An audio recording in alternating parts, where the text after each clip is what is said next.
Okay, let's ready to get going here. Looks like we're getting sound. Oh, hear myself, which is not the kind of sound we want.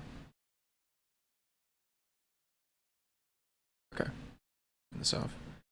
All right, I'm going to do a quick introduction, then I'm actually also going to take a minute and try to bring in the YouTube chat, and then I'll actually get started with what I want to work on today. So, quick introduction for folks that might be new. Hello to everyone out there. My name is Tim. Go by foamyguy on GitHub and Discord, as well as Twitch, although it's foamyguy_Twitch on Twitch. I was not the first one to try to use that name there, so that's why it's a little bit different. I will be working on CircuitPython related stuff. If you don't know what that is, this is a good place to start right here, circuitpython.org. There's more information on this page, but basically this is a version of Python that runs on these tiny computers, such as this one, which is a Adafruit PyPortal. It has a nice big screen on the front there. This right here basically is the main computer, and we're writing Python code that runs on this and is able to connect up with hardware and do stuff. So in this case, it's able to draw stuff on the screen. You can see there's a speaker plugged into the back there. It's able to play sounds out of the speaker. This one happens to have access to the internet. This over here is a Wi-Fi chip that talks back and forth with the main one. There's also smaller ones like this is a Feather, which also has a screen on it. This one also happens to have Wi-Fi connectivity, but in this case, the Wi-Fi chip is the main chip rather than being a separate one. So all different shapes and sizes. This is another one that we'll be using today. All different shapes and sizes of these little computers, and we're writing Python code that runs on these devices. CircuitPython is an open source project, so everybody can contribute. All the development takes place in public on Discord, the Discord that's linked at the bottom there, adafru.it/discord. There's a CircuitPython dev channel inside there where all of the development happens out in the open. So it is an open source project, but I will mention it is also funded primarily by this company, Adafruit, which is their website right here, adafruit.com. And so they're paying the folks who work on the project. They're paying the full-time developers who work on the core. They're paying people to work on libraries. They're paying part-time developers like myself to work on the project and guides and other related things. So, thank you to them, first of all, but also I will say if you want to support the project, one way you can do it is by purchasing hardware from them. They have all sorts of the microcontrollers themselves. That's what a lot of these devices that I showed are Adafruit hardware. They also sell breakouts and sensors and lights and speakers and all sorts of things that you can connect up with these devices and do stuff. They also have this Learn system right here. If you click on Learn, there are hundreds, maybe up to thousands. I don't know the number. There are lots and lots of guides in here, which are basically projects. Lots of them are projects that will show you how to make things with the CircuitPython devices and hardware and other components. So if you're looking for something to do with devices, this is a good place to check that out. So I have a couple things I want to do today. The first one will be reviewing this typing PR. Somebody mentioned, I think AskPectorW mentioned that it would be nice to have somebody go over a typing PR on a stream so that it could be referred back to and see kind of what the process is. So I'm going to do that. Then I'm going to jump back into the Winamp stuff. We're going to try to write the auto playlist generation from looking at files on the SD card. And then if I get that done, probably the next thing I'll do after that is maybe get back into the Webb telescope, the James Webb telescope. We have some advancements, I think, that will help us continue that project along. We got stuck on a certificate issue, but I think I got the fix for it yesterday, so I think we're ready to circle back around to that. Good morning to C. Grover and Dexter. Let me also, before I do really get going, another thing I want to do today is actually tweak the stream scenes a little bit. I would have done something like this ahead of time, but I kind of need to be in a stream, I think, in order to get the windows that I want to do and then incorporate it into OBS. So I figured Should only take me a minute or two here, but I'll just do it on the stream, which is I want to get the YouTube chat broken out into a window, which I've just done. And then we're going to capture the window with OBS, and I just duplicate one of these. Copy. Paste reference. I don't want to paste reference, I want to paste duplicate.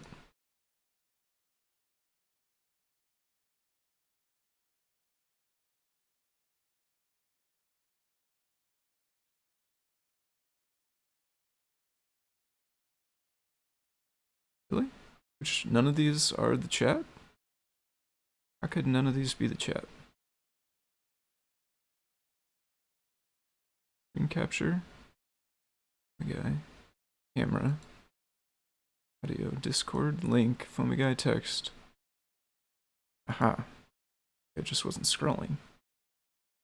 So you'll have to bear with me a little bit here. I know this is probably not the most interesting thing to watch. If I copy here, do I get... I'm still paste reference. Okay. So we're going to go plus. We are going to go... what is this? Window.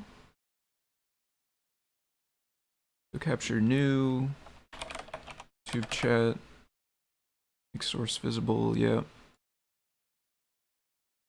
And...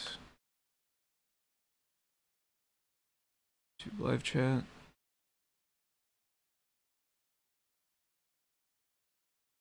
And we can cut some of the top here.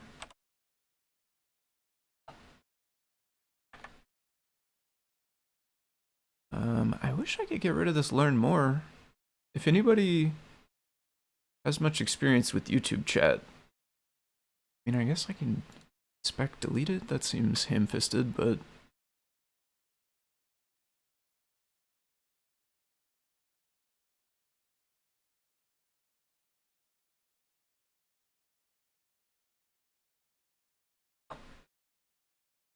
that'll work for now, I suppose. If anybody knows a more official or permanent way to make that, like if there's a okay, I got it checkmark somewhere,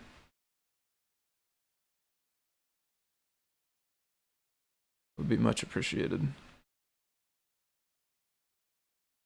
So, as some folks may know, I'm going to be taking over on Friday evenings for the deep dive streams. And generally the YouTube chat is showing on there as well, so I want to get set up to be able to do that. I think it's somewhat likely we'll have more folks in the YouTube chat during deep dives than we do during my streams. I've been turning it off for a while, actually.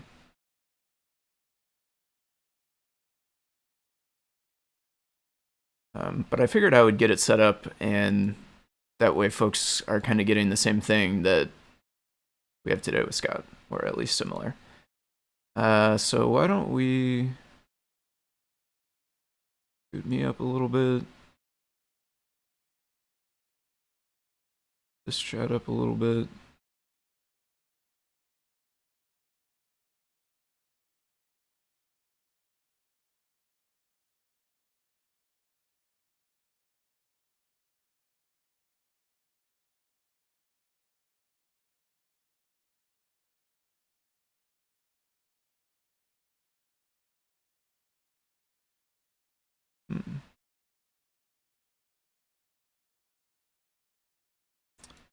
Right, I think I have to modify this window, actually, not the OBS. Cat cam. I would like to. My cats don't tend to stay super close. I know Scott's, it seems, I don't know the exact layout of his room, but it seems like there is like the window and then the cat beds, and they tend to hang out right there by his desk. My cats do not hang out that close to my desk usually. My wife streams sometimes on Twitch and has a cat cam because one of the cats hangs out on her desk a lot. The other cat, though, Stripey Cat, he is usually running around quite a bit more. I think he's on one of the beds right now. Maybe what I'll do is I'll try to set up one Yeah. We're going to try to tackle something for the cat cam. I don't know what the solution will end up being, but I'll try to figure something out.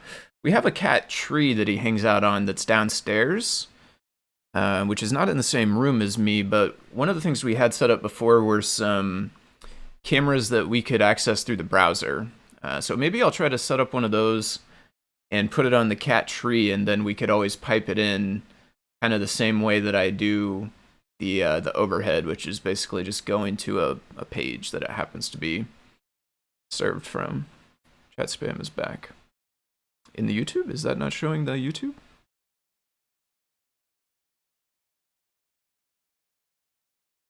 I have this chat showing, which I don't see anything, but hopefully that's not, is that just not updating? I did close the actual YouTube window. Is the chat not update? Oh yeah, okay, so that doesn't update. Well, okay, maybe this will be a short-lived experiment.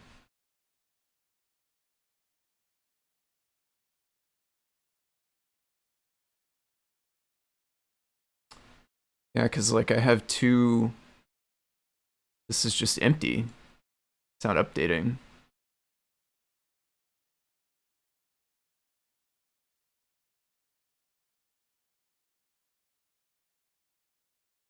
Okay, also, okay, well, it's actually working today. Okay, never mind.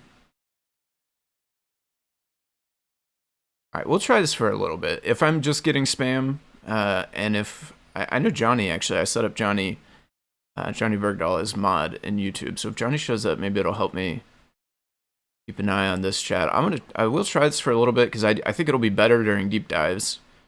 And there's other moderators that can help on the YouTube for Adafruit as well, I think. But if we're just getting this kind of stuff, then I'll probably axe this out a little bit here. Can I just ban report? Is report gonna actually do anything?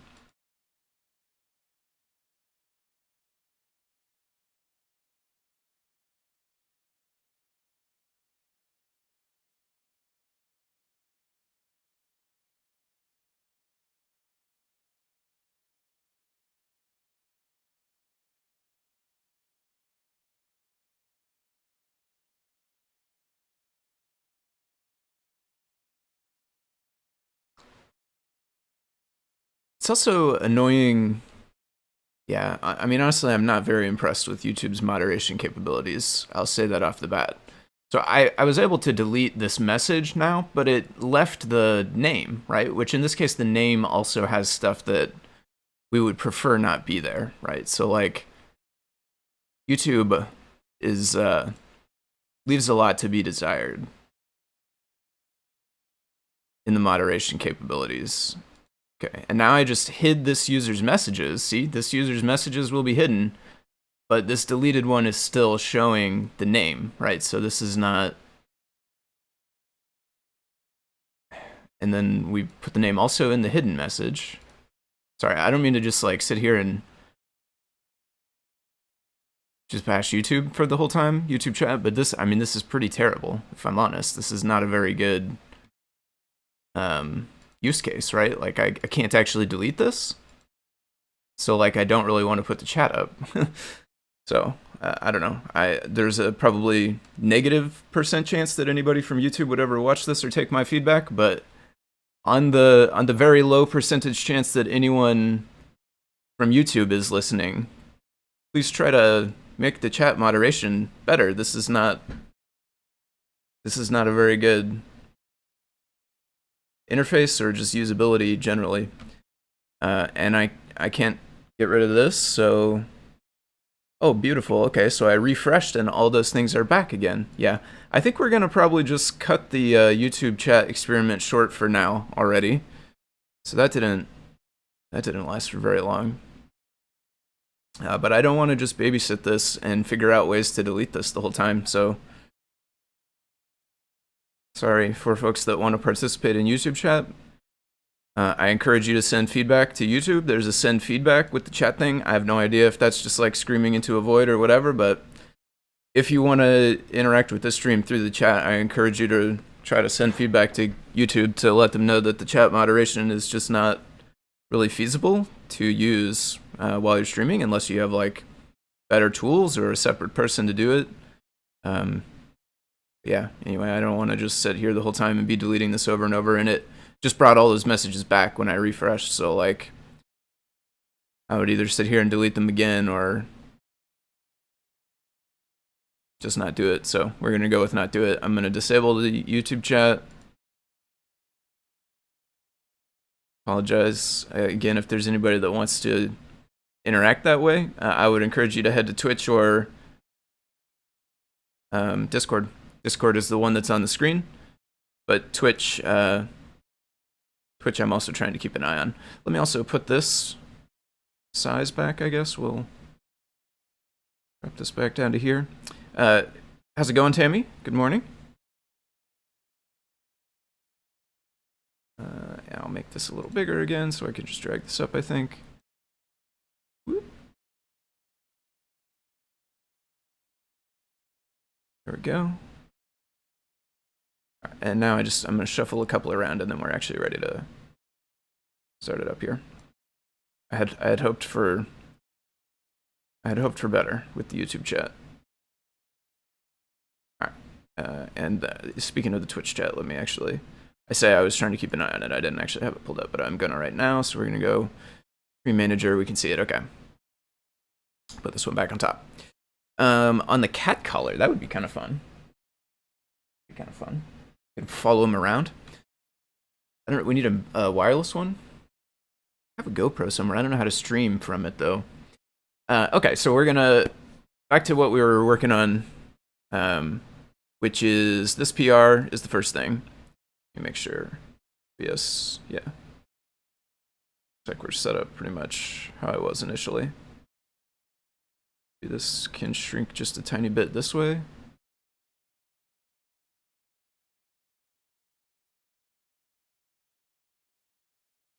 Show a little bit more of the screen. All right.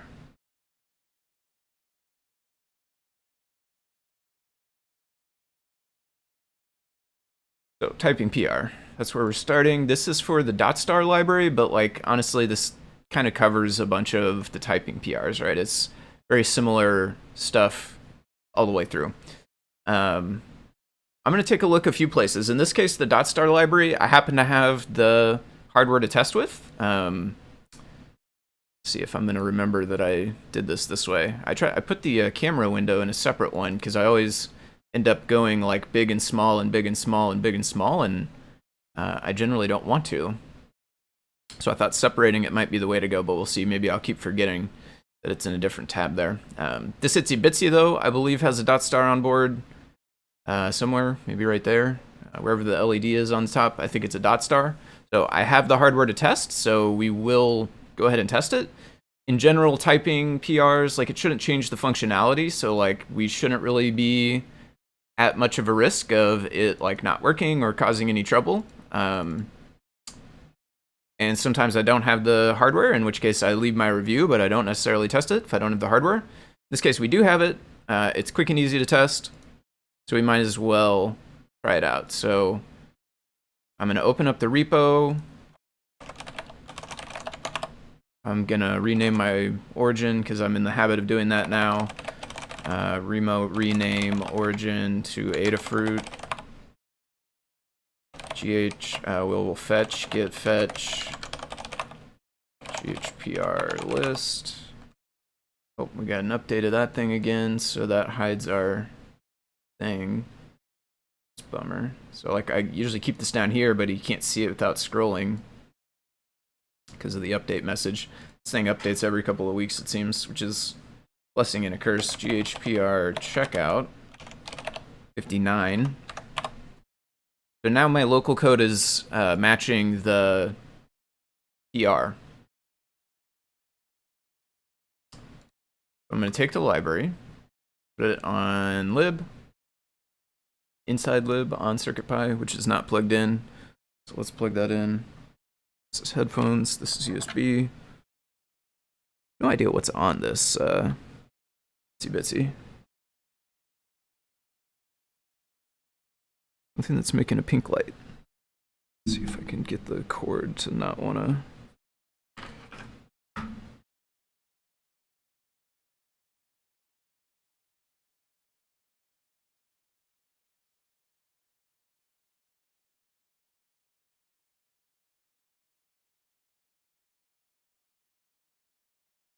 All right, what are we looking at here? Not much. Empty. I wonder why it's pink then. That's interesting.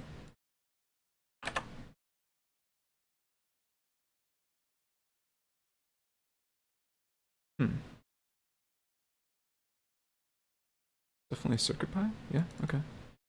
Empty lib. I wonder if we have corruption. Oh.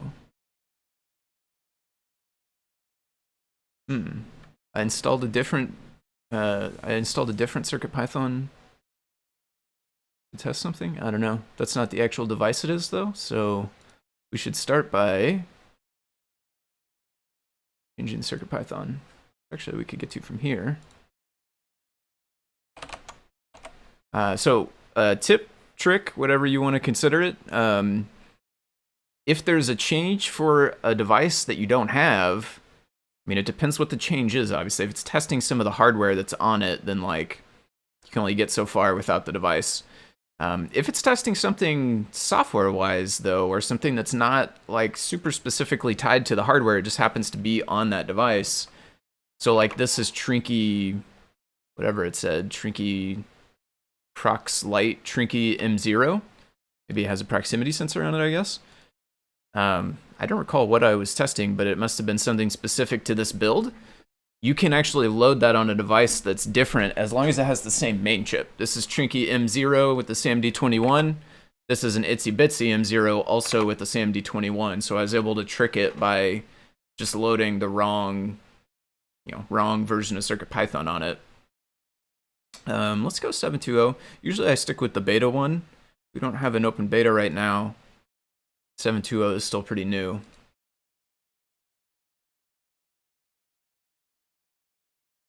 I've not cleaned out this folder yet. So I downloaded it twice, it looks like.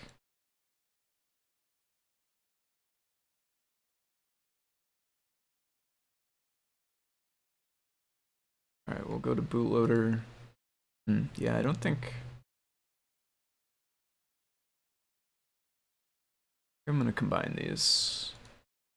This workflow is throwing me off more than it is helping.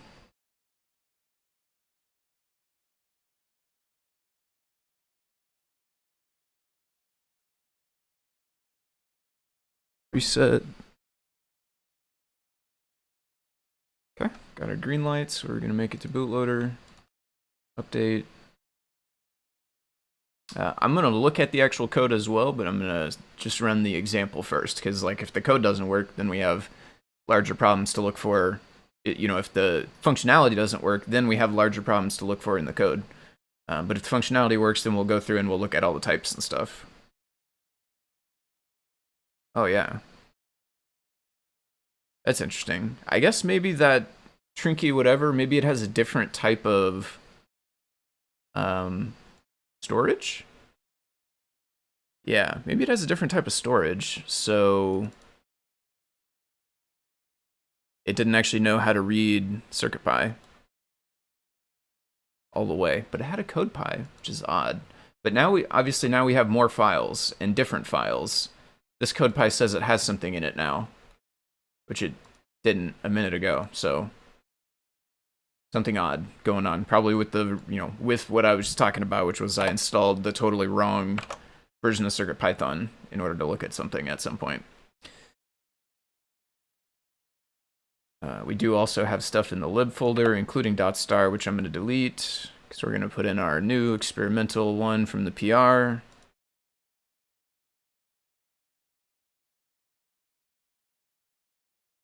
And then I'm just going to take probably simple test or something from here.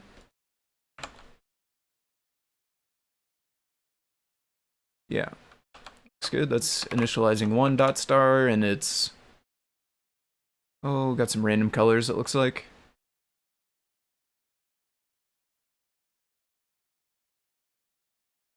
It's not super bright, which is good. For folks that don't have experience with like neopixels and DotStars. Brightness, this is at 20% brightness, which is actually still kind of bright. If you look at it directly. But, you know, especially like you might think like, oh, let me just set this to 1.0. They're really bright. This is only a single LED, but if you set that on 1.0 and look at it, like you're seeing stars. So I tend to keep it really, really low when I'm actually developing stuff and not like trying to install it as a, you know, a light thing to look at. That seems to be looking good to me, though. I don't see any issue. I will do something that's not random, right? It might be tough to really tell if it was broken. When it's random, we should maybe do some like dots, 0 dots. We could just do fill. Let's go red.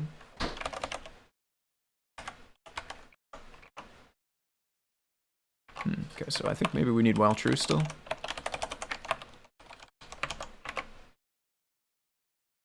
Okay.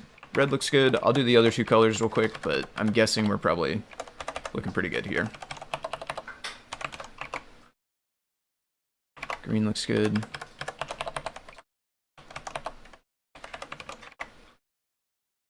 Blue looks good. Okay, so let's take a look at the code next. So we did our test. Everything looks good functionality wise. So now we're just going to look at the actual types and then just a couple of things I'm looking for when I'm looking over types. The way the imports are done with the try except and typing coming first. This way it prevents the rest of these things from getting imported if typing doesn't exist, which happens to be the case on the microcontroller. Like if we ran this import on this device, for instance, let's go to REPL.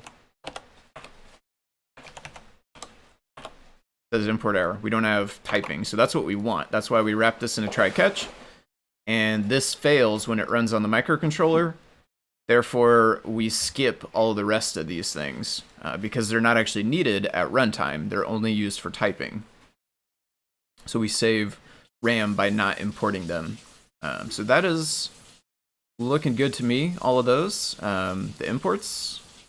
That's definitely one of the things I check for. And then we're basically just looking at the types that are assigned to things and trying to say, you know, trying to think, do they make sense? So clock, is that actually expecting a pin? That's what the typing has indicated here. There's a couple of ways to do this. Like if you just know the answer because you're familiar with the library, then that's one thing. The documentation is one place you can check. So like here, it also has it marked as a microcontroller.pin. For both clock and data. So those look like they match.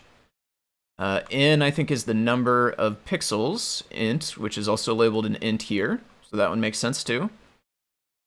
And then basically we're just going through and doing that same kind of thing for all of the types. So brightness is a float, which I think off the top of my head sounds right, but we'll double check up here as well. And it does match. Auto write, we saw Boolean up there. Listed as Boolean here as well. Pixel order string. So, you know, again, we can look in the docs. The other thing, the doc strings, pixel order, which is labeled a string here. The other thing we can do is start looking at what's passed. Like this one, it has a default value that is this BGR variable. So another thing we could do is go look at that variable, which is up here, and see that, yep, indeed it is a string right there. So we know that one is correct that way as well. Baud rate looks like an int. Yep. And then return, we're also, as part of the typing PRs, they filled in the returns. So this is the initializer, which is marked as returning none, which I think is true in Python. It feels weird to me a little bit. Like my instinct would be that it returns this class type. But I think none is actually customary. I don't know the exact way. Technicalities of it. If it returns none, but somehow still creates that thing, or maybe it is technically incorrect, and maybe it is supposed to be that class. But I believe this is the way that I've seen it on all the ones before. So I think this is the right way, and it just is a weird thing to me. Dinit, so this one has no arguments, and it does return none, because it doesn't return anything, right? There is no return statement. I guess this is probably why this technically returns none, is there's no return statement in the init function, but I mean, it does still kind of return in my mind, right? Because you have this code here, right? This is calling the init function, and you know, whatever it's doing, we're getting a value that it's making, and we're storing it in this variable, which feels a lot like returning to me. But I guess because it doesn't use the return statement. AT Makers Bill, good morning. How's it going? Paying attention while cleaning. Nice. Nice. The init, so none looks good there as well. Enter, this one is set to return. Actually, this one does show the type itself, the class that we're in, which is DotStar, which makes sense. Enter is used for the context processors, like with. You can say with, you know, create the DotStar, and then inside the context, indent it in, you can use that DotStar, and then when you leave that block, it will automatically run exit, which in this case will dinit.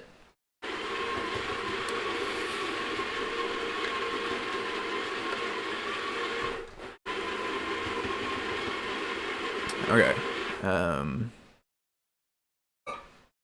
So here we have some a little bit more complex ones. The ones above were all just single types. These times we have optional, which means it could either be whatever's in the square brackets, or it can be none. So basically this means that this variable or argument, which is what it is in this case, it's an argument to the function. This argument can either be none, or it can be this thing inside the square brackets, which in this case is type of, well, type and then type in here, which makes sense, I guess, because it is an exception type. So type, this would be coming from one of our imports. Yeah, up here. Exception type, we have exception value, and so this is another one that's optional. It can either be none, or it can be something that extends base exception. Traceback is again optional. This can be none, or it can be a traceback type, which seems to make sense to me. Repr, this is generating a string from the object. I don't know where this gets used. I don't know, maybe when you use toString or something? Well, there's underscore string as well, actually. I don't know what I'm sure there's a technical difference between repr and underscore string. But this one does also generate a string type, which we can see here. It says it's returning a string. And we can look in the code right here and see indeed it looks like a string, because it has a string here appended with some other stuff, appended with all of this, appended with this closing square bracket over here, which is also a string. In returns int. We saw in got passed in as an int earlier, so returning as an int makes sense as well. Transmit. I'm not actually sure what that function does. I guess it must be transmit data to the spy line, well, to the DotStar in whatever data, in whatever bus we're using. And so we have one argument that's a buffer. It is a readable buffer because we are going to read from it in order to pass that data into write, or in this case, write bytes. And it returns none, which makes sense because there's no return statement. We have basically the same thing here, where it's taken that buffer, is a readable buffer type. This is actually one of the newer types. We moved these into CircuitPython typing. So back up in the imports, CircuitPython typing readable buffer. So this is like a new library. Dan just did this for us, split this out. It was in Blinka before. But we now have specifically a typing repo where we can keep these commonly used higher level types. And then all the libraries can require that typing library instead of like Blinka necessarily, just for looking up types. And so this one again makes sense. It says return none because it has no return statement. And so yeah, typing, that's our new library that was going to be added as a requirement, which makes sense. If you install this with pip, it'll give you CircuitPython typing by default, which is good because you'll need that if you want to like create the docs, for instance, like the CI action does. And also read the docs when it goes to there. It basically clones this thing and like pip installs all these requirements and gets Sphinx, and it uses that command to generate the Sphinx docs, and then that's ultimately what gets hosted and read the docs. So it'll need typing in order to be able to generate all of that stuff. And the only other change that we're looking at here is you can see Blinka was changed, where previously it just said Blinka, and now it has a level, a version number, greater than equal. So basically it's saying this library actually doesn't just need generally Adafruit Blinka, it needs Adafruit Blinka, and it has to be at least version 7.0, which I think coincides with one of the typing changes, and also I think coincides with bumping Python to requiring 3.7, I want to say. Well, okay, maybe 3.7 is a little bit older, actually. 7.0 here, updates to require the new CircuitPython typing library. So basically, this is making Blinka now, this is when it got moved. That readable buffer, which in our PR we imported from CircuitPython typing. Previously, this would have been something that got imported from Blinka. So we want to make sure that the Blinka that's used is actually post that change occurring, so that Blinka is also on the same page with the library, knowing where it's going to find its typing stuff, which is in that new library now, CircuitPython typing. So that does make sense as well. And I believe that's probably a change that's happening somewhat across the board. Yeah, we also have, I don't know if I was backwards before or if I just scrolled past it, but we actually do have the same two changes in requirements text as we do setupy. Setupy is the file that pip uses, PyPy, the Python packaging listing thing, and then requirements is the file that I guess pip also uses. You can tell pip to install everything that's in the requirements file. This setupy one gets used like automatically though. If someone does pip install your library and you have these requires, then it will know to install these things, whereas this one is more manual. You can run a command that reads this file and installs all the things inside of it. Curious and looked up string versus repr. Repr is supposed to be unambiguous. String is supposed to be readable. Okay. So string 3 and string the number 3, string the string 3 both give 3, but repr, I see. Okay. That does make sense. Repr, it's almost like meta. It's almost like a meta printing. Like, we're not just printing the value, but we're also printing enough context for the user to differentiate the value within the context of that program versus like just the intrinsic value by itself.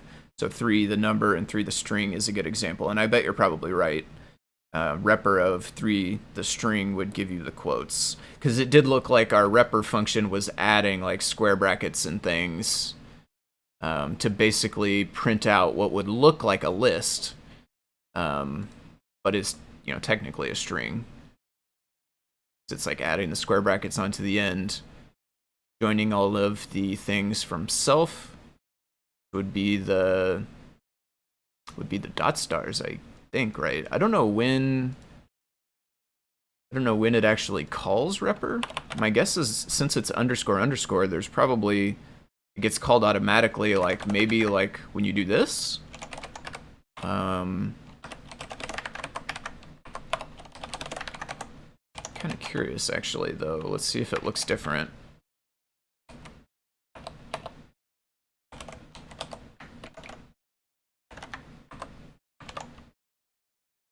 Or maybe when you just print it, without calling string actually, maybe that's when it does it. When you tell it to like print this, but you don't tell it specifically. So in this case we got 3 of the same. So maybe all 3 of those scenarios. end up calling repr in this case. 1.0 on the last one. What is that printing again? Look back at that. I guess 1.0 is the brightness? Well, no, we set the brightness on 0.2 it was, I thought. Get a closer look at this code. What does this code actually do? Where'd it go?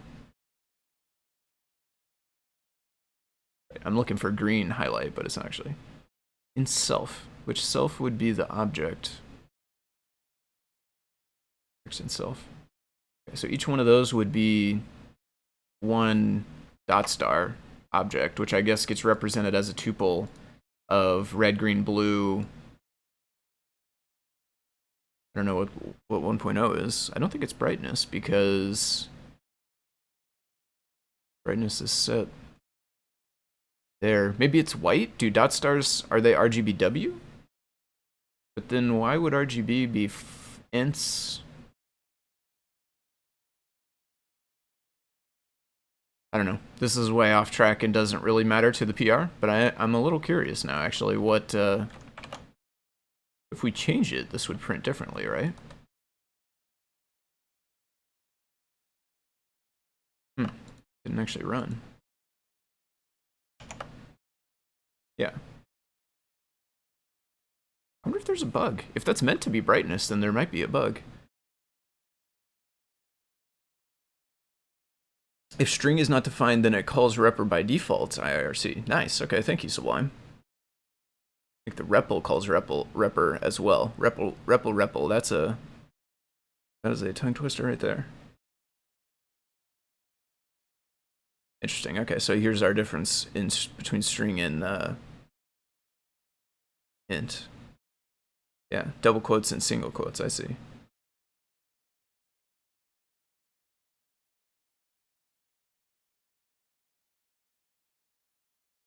Quick look through here. I will say one similarity I do have to Scott is I'm definitely willing to entertain some questions and some rabbit holes sometimes. I don't have a opposition to kind of jumping in a little bit and learning or just reading about something or going off on a bit of a tangent. So I'm happy to pull this up and take a quick look because I don't know about this stuff either. So it'll be an opportunity to learn a little bit more about it.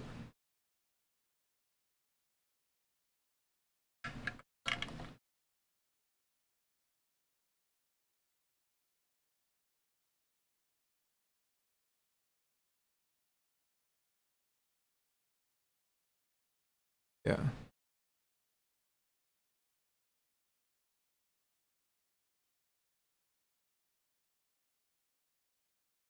String is optional.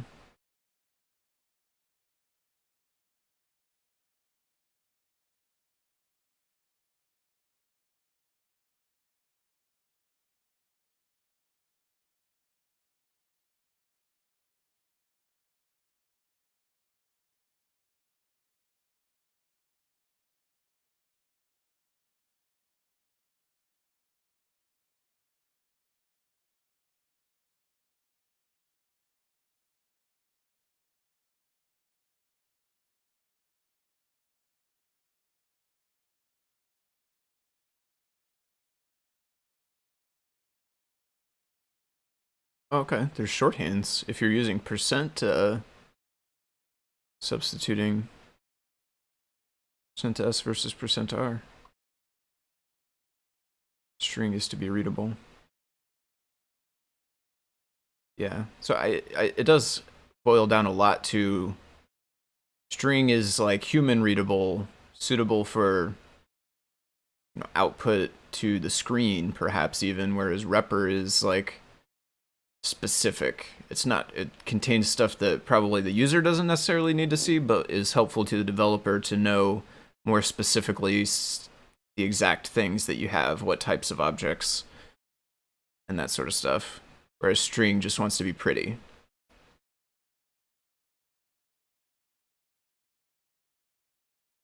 Nice.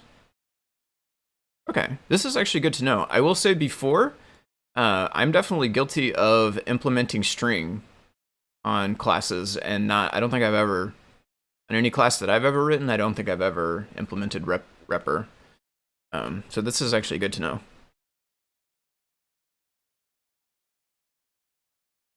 So containers string uses contained objects repr.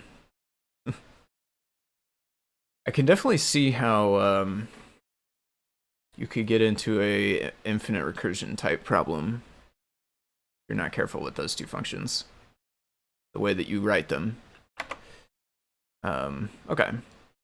I'm kind of still. I mean, what is?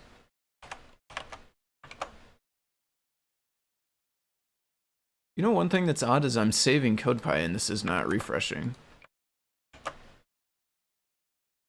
Interesting.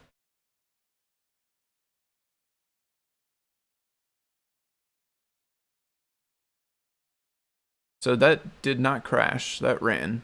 And obviously we can see here the value is different now. Not quite 2. That could be some weird floatness. And it's on a dim blue. Maybe if we give it bigger than 1, will it raise an error and tell me? No. Interesting. Just wraps.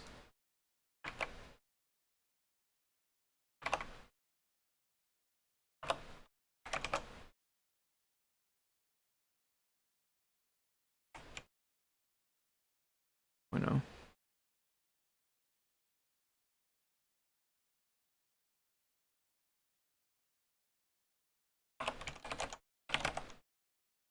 Zero.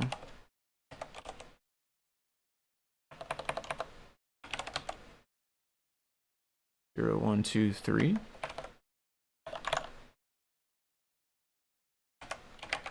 Okay. Here's how we can find out if it's brightness. So we're going to go to full brightness blue.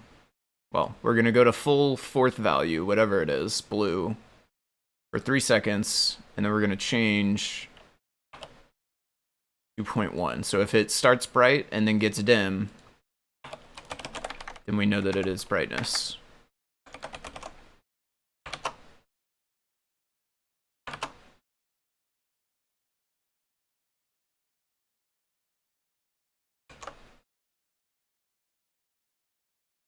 All right. I wonder why this is not restarting.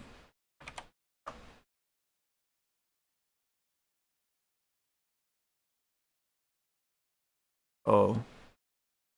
You can't update it.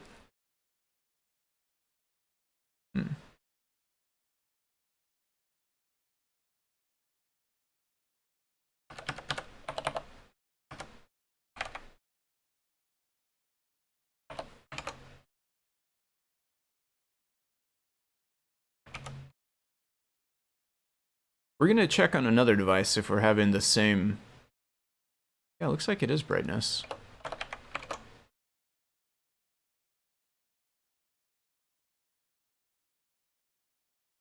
Right. Oh man, I'm so used to this workflow of just save the code.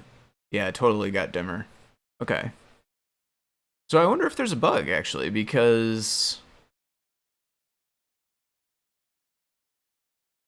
we initialized at 0.2. Maybe fill automatically sets it to 1.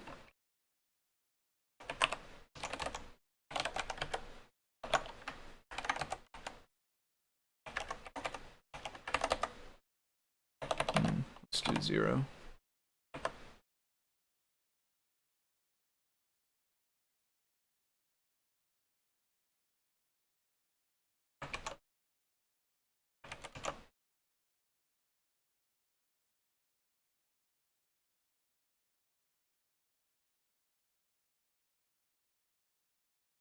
Yeah.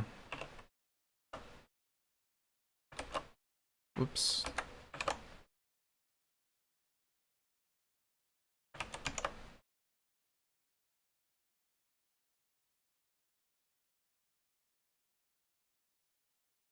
Yeah, I think this is not taking effect.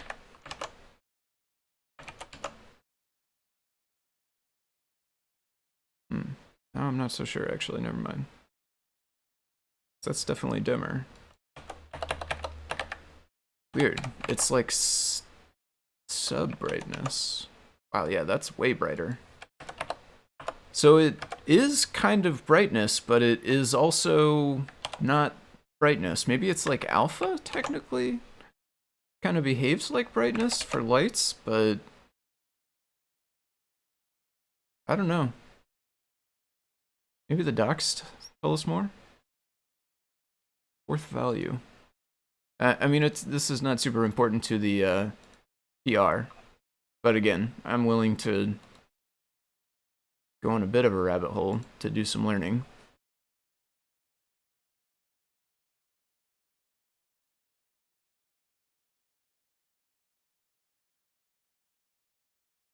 P?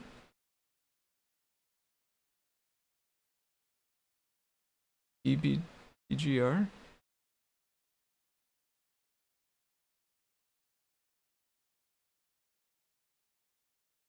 The brightness here.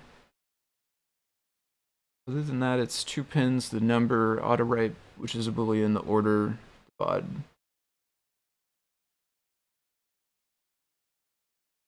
Well, it's hard to tell because it does 4. It uses, what is that called? Comprehension?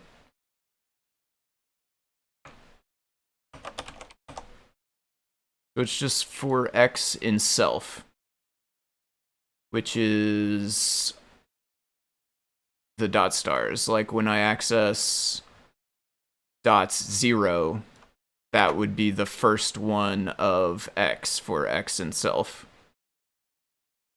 which represents the first dot star. But I don't know if there's, maybe string would be, I don't know if there's an easy way to tell what that is, though.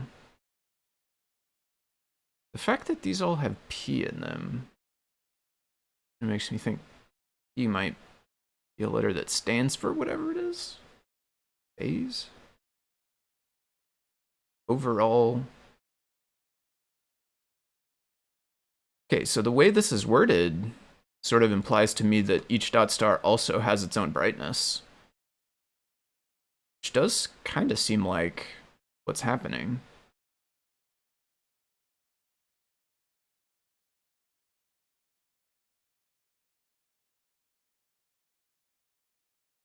Yeah, there's not much else, though, in terms of information in here.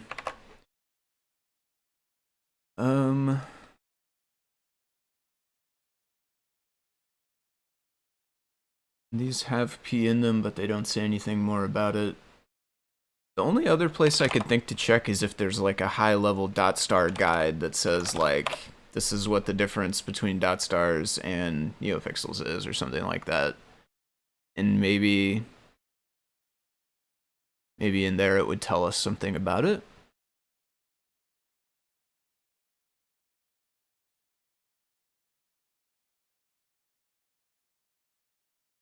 Thinks you have an RGBW? It could be. And I do not know whether the dot star that's on the Itsy Bitsy is RGBW or not. That I have no idea about. It does seem to be making it brighter and dimmer, though, as I change that number up and down, of the color that I set it to. So like if I do green, then it looks like brighter and dimmer green.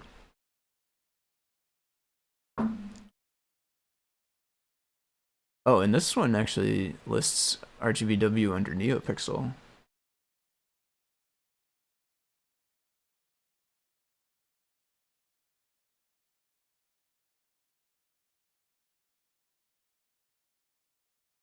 Hmm.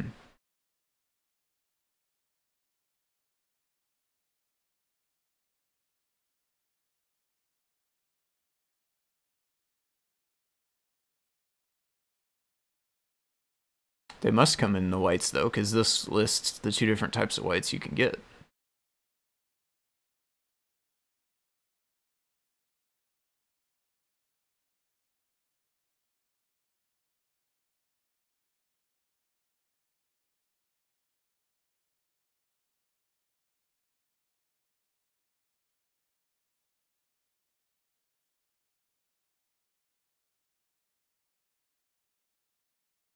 Oh no, these are white by themselves, it looks like.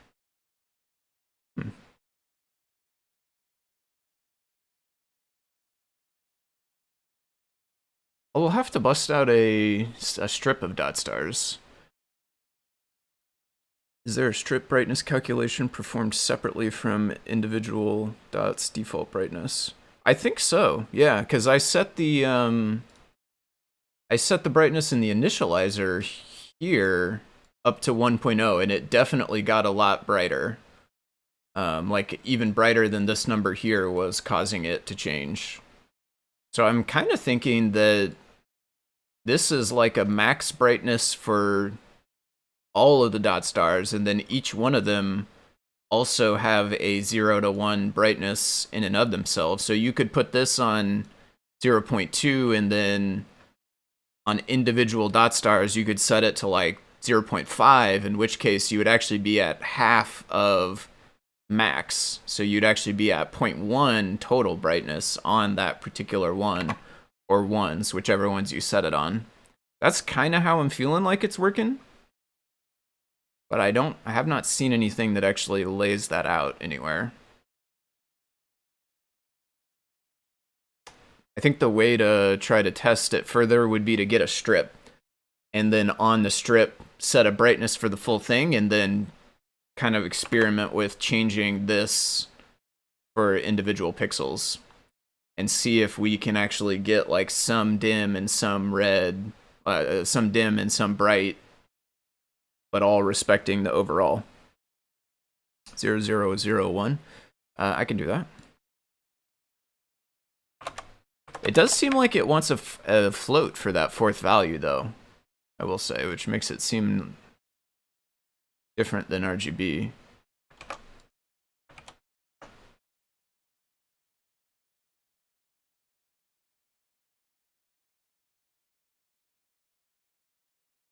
Ended up, well, okay, actually okay, hold on, got extra prints now. So the third print was after. So yeah, we set it to 1, but it actually ended up going to 0, and it is off right now. No light right now.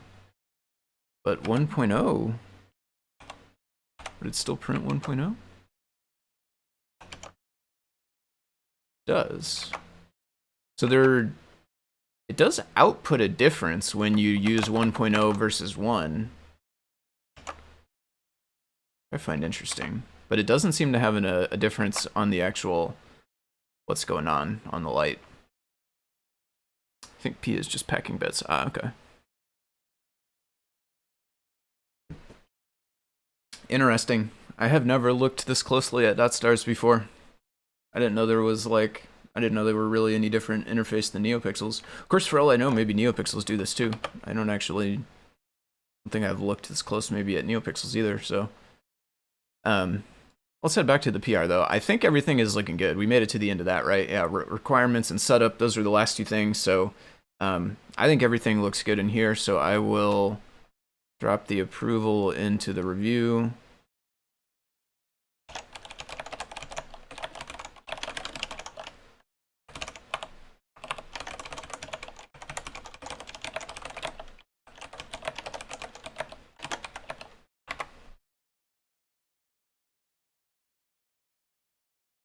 Would we install a 7.2.0 release, I think?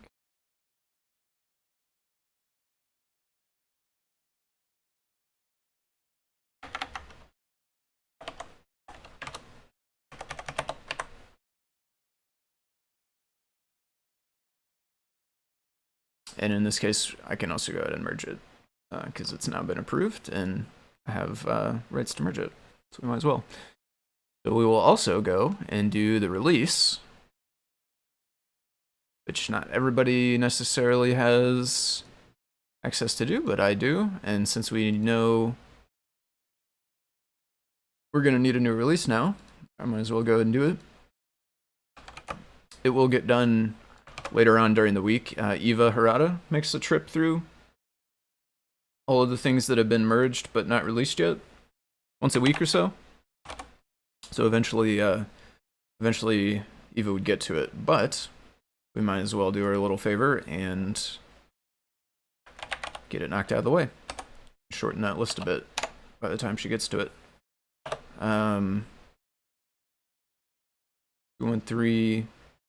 So I'll bump the minor number because nothing, the API is not changing. There's no new features really or anything.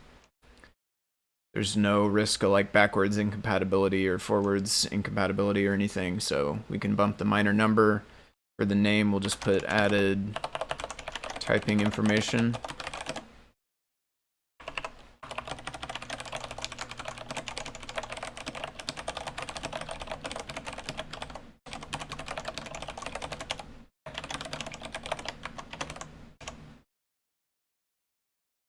I found that if you mention somebody in here, it seems to be smart enough to put them as a contributors list here.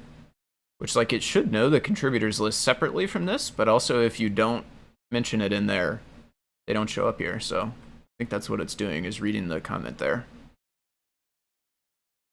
All right. And the other thing I'll do is I'll try to keep an eye on the actions after a few minutes just to make sure that it does pass. We were passing on the PR, so it certainly should, but occasionally something will change between the time the PR is made and the release is made, and then it might cause the actions to behave differently. Okay, so I'll keep that open in the background there, and while that's working, I will start switching over to the PyPortal. I'm going to use the one that has the SD card in it, which right now is the PyPortal regular. Or do I want to switch it over? Yeah, let's switch it over. I just got the Titano this week. Might as well keep running with it. I'm gonna put the SD card in. It does use the other USB cable. It's here.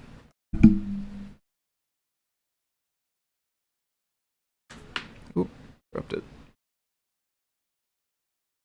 Piece stays where the spare byte is. Oh, says, not stays, says where the spare byte is. Get that clicked in? Yeah.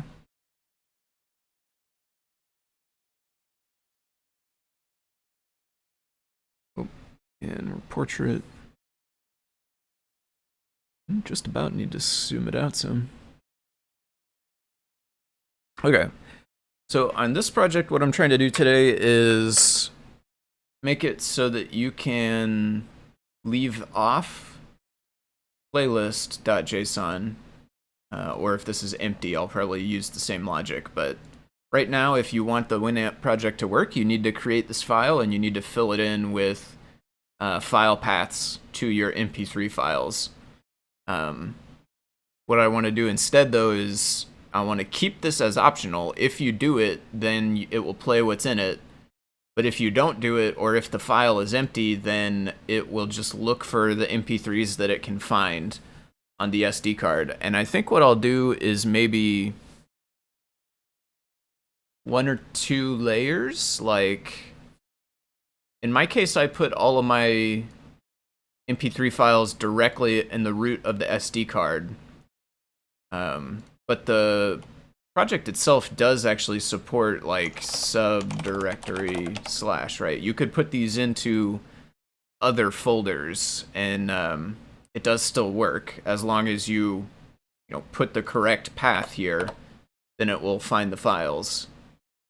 And I think the guide even mentions that you can do that. So we definitely want to go at least maybe one, maybe 2 layers deep.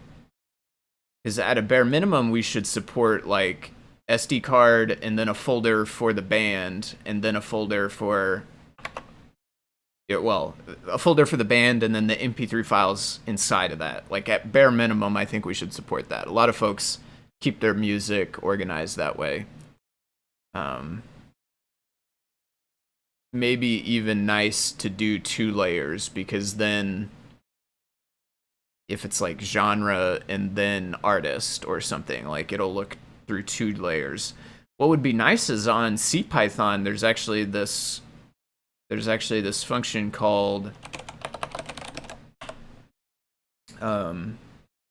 It's called os import os dot, is it walk? Walk? Okay, for thing in os dot walk print thing. Yeah. So this has lots of stuff in it. Basically, this is like recursive lister. It will list all the stuff that's in the exact directory you gave it, which I did dot, which means this directory. But it will also list all of the stuff that is inside of subdirectories. So like,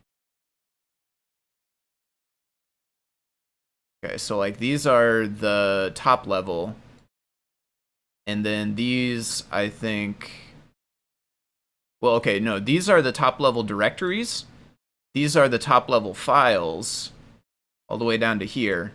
And then we get these ones, which are tuples that have like, this is a top level directory, and these are the files that are inside of it. This is another directory, and these are the files. This is another one, these are the files. So, and it goes all the way down, even to like inner directories here, which is super useful if you are trying to find a bunch of files that fit a certain criteria.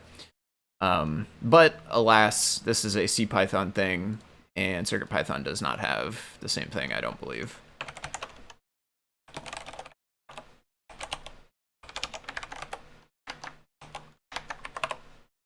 Yeah, no attribute walk. It has lister, os.lister, which does work fine, but you're on your own as far as like figuring out if it's a subdirectory, and then, you know, you could call os.lister on the subdirectory like this, and it will list the stuff inside of it, but you have to like explicitly do that again. So I don't necessarily want to write a fully recursive one. If walk was there, I would use it. Since it's not, I think what we'll do is maybe just go one or two layers and call that good enough. So one thing we do need is to determine if a thing is a directory. What is on OS? chdir, get current working, lister, make dir, rename, remove dir, stat, uname unlink, urand. How can you check if a thing is a directory?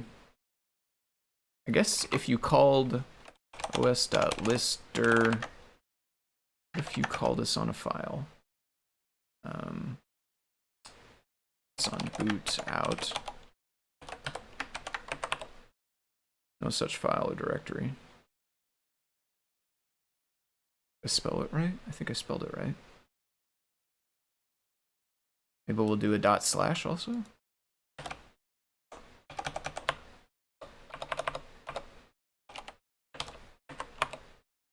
So you get a no such. So one thing we could maybe do is just call os.lister, and if we get this exception, then we know it's not a directory.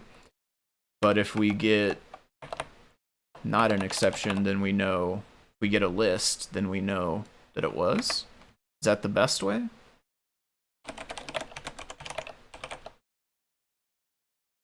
Check if file is directory. Artist, album, song. Oh, yeah, that's true. Yeah, I had thought of it from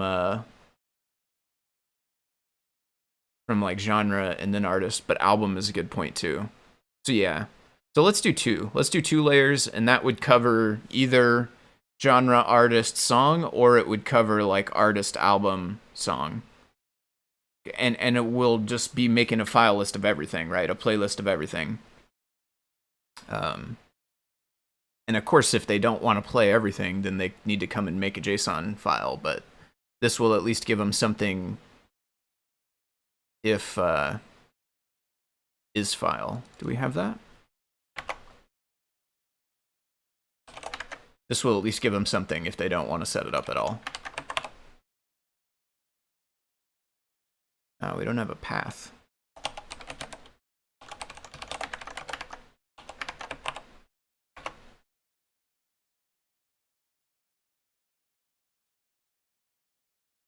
Pretty sure we don't have pathlib. Okay. Well, looks like lister is good enough.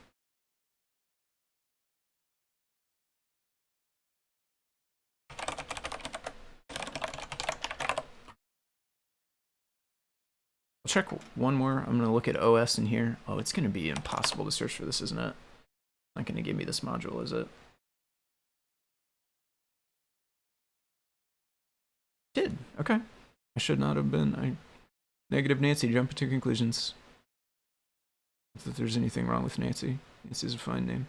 Uname, changed her. Sister.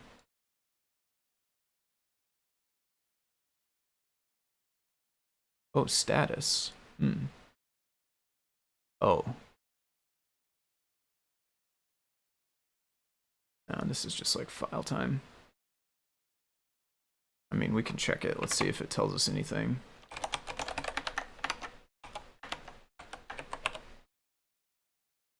Valid argument. Yeah.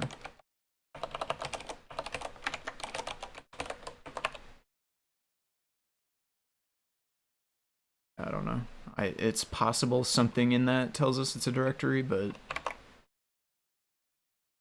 I actually know for sure, and it doesn't appear to be documented what all the things are. Maybe they're these things. I don't know if this is the same number.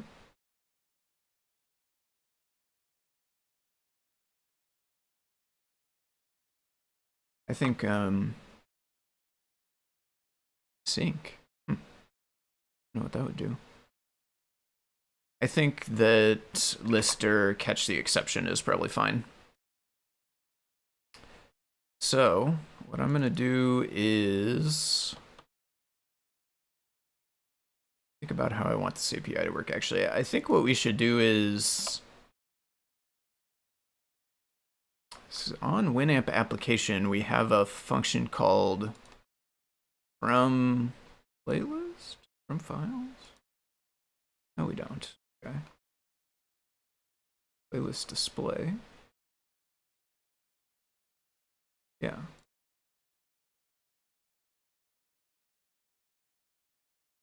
Okay, and where does this get called?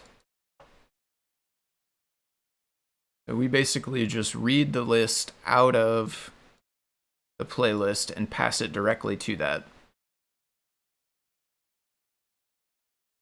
So I think what we should have is a similar function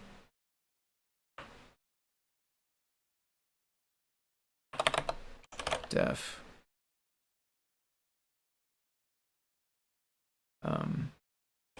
auto search, auto generate from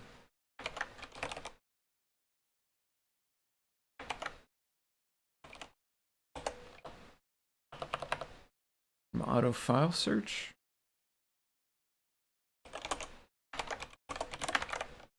I don't know. Might come up with a better name.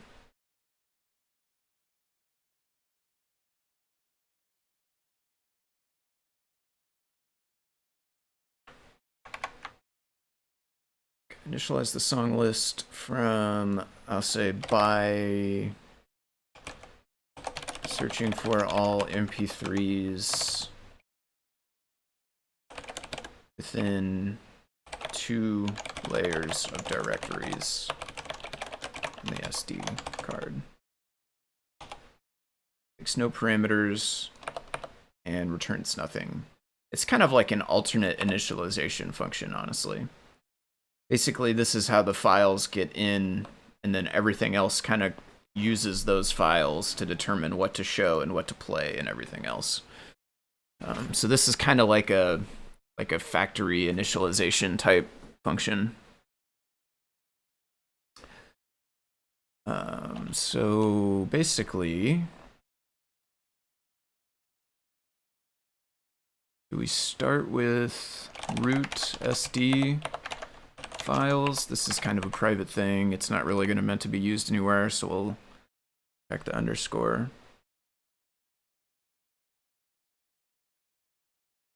Oh, nice. Yeah, no, I'm curious. NeoPixels and DotStars share the underlying pixel buff base class. DotStars can have per pixel brightness, where NeoPixels cannot. Nice. When you pass green and 0.5 to DotStar, the fourth parameter is used for brightness for that pixel. However, set brightness on the DotStar object does the default brightness for the entire strand.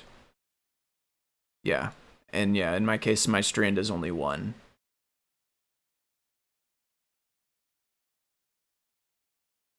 What? No. What?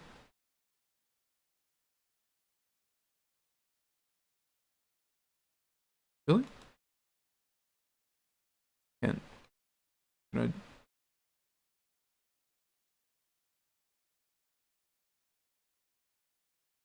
Find me later?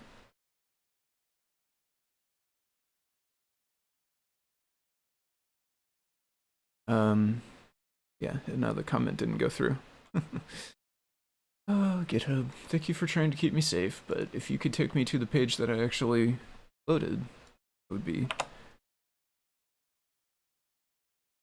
Yeah. Nice. Thanks for digging into that and posting the results.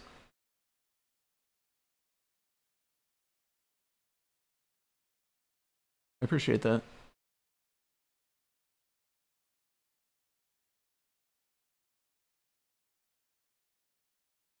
Nice. I had no idea, actually, that was one of the...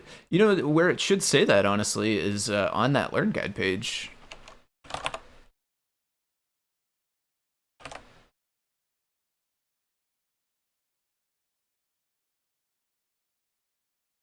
One more thing in this column should be allows per pixel brightness. And then I guess maybe if you wanted to, you could put one more on this one that says like allows full strand brightness.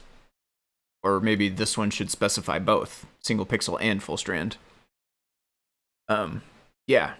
I'm getting better and better at being able to move past stuff like that, but I'm definitely guilty sometimes of like diving super far to find an answer for something like that, even when it doesn't ultimately isn't relevant to what I'm looking for. So yeah, I appreciate. Thank you again. That was Bill. Was that Bill? Yeah. Thank you for not only digging into that, but sharing what you found.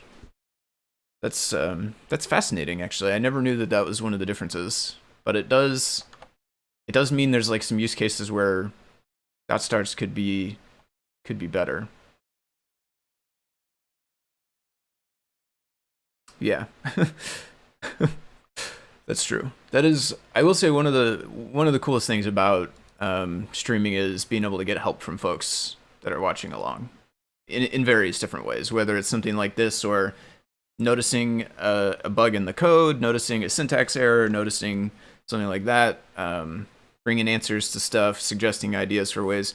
That's one of the coolest things about streaming to me, is that it's kind of a two-way street. It's almost like pair programming with a hive mind in a way, sort of. Root SD files. So this will start with os.lister, and I want to say just SD. I think this will give us the files on the SD card. So then basically we're going to go for file in root.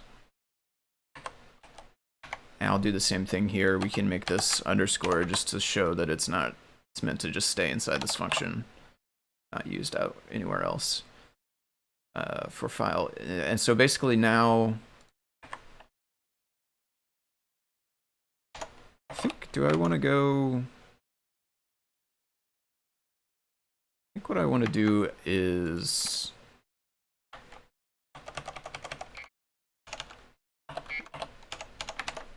all files on this one, and then root SD dirs is going to be a list, and then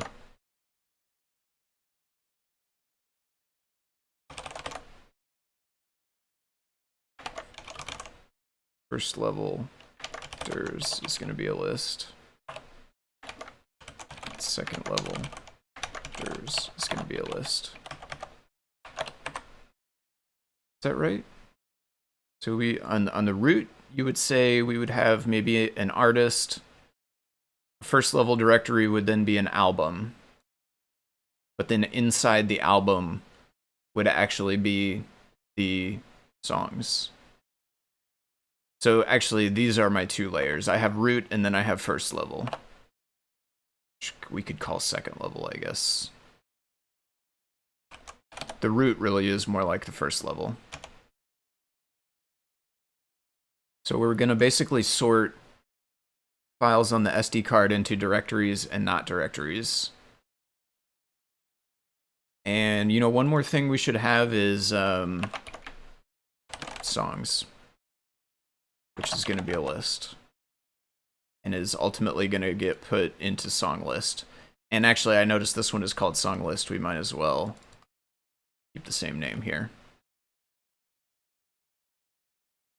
We're going to append to this whenever we find a song. We're going to append to this when we find a root level directory, append to this when we find a second level directory. After we go through the first level, then we'll loop through all the ones that we found here and then all the ones that we found here and keep appending to our song list. And then when we're done, we should have a list of all the MP3s that are in any of those three levels: top level, first folder, second folder. So here we're gonna do, so let's check it for being a directory. So try OS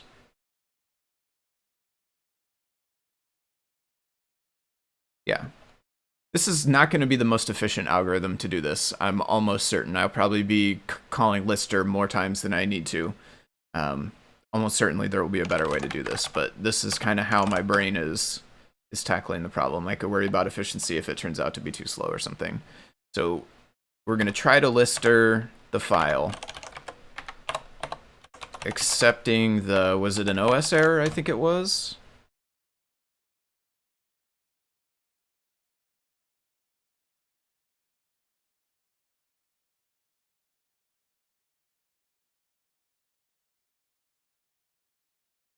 Yeah, OS error.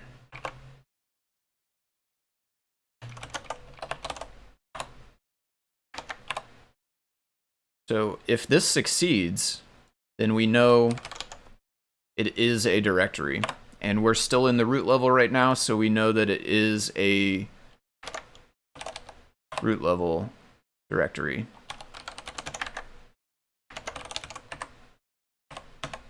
If this fails, then it's not a directory.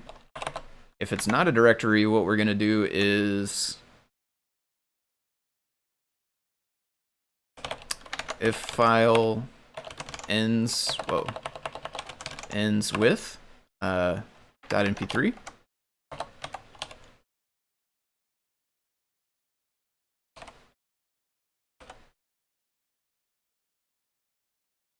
this is also what's going on here. Song list append.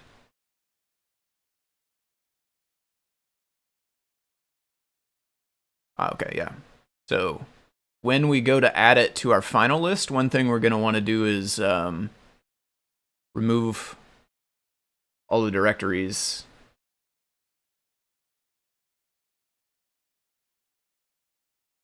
and get rid of the .mp3. How does it know which one to play? Must be tracking files separately. Current track.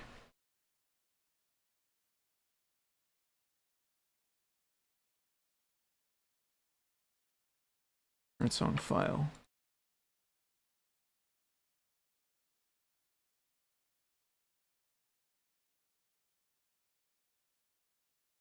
Current song file name.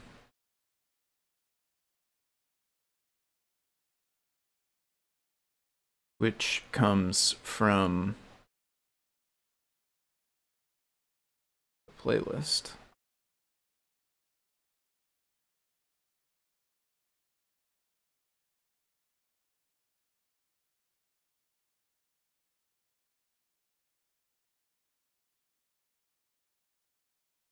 Okay. We will need to tweak the way this works a little bit.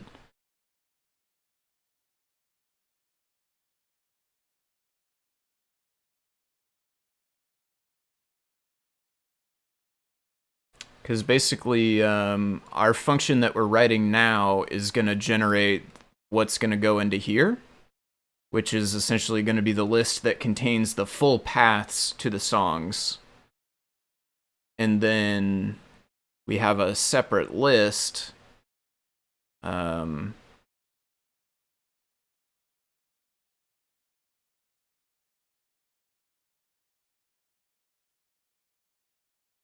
inside of here. Inside the playlist display, we have the song list, which is no directories, and also it gets rid of MP3. So song list is basically user showable. It's like output, you know, pretty state for output, whereas playlist inside of here is the raw list, which is gonna, in this case, be the full paths and the .mp3s and everything. So we maybe should not...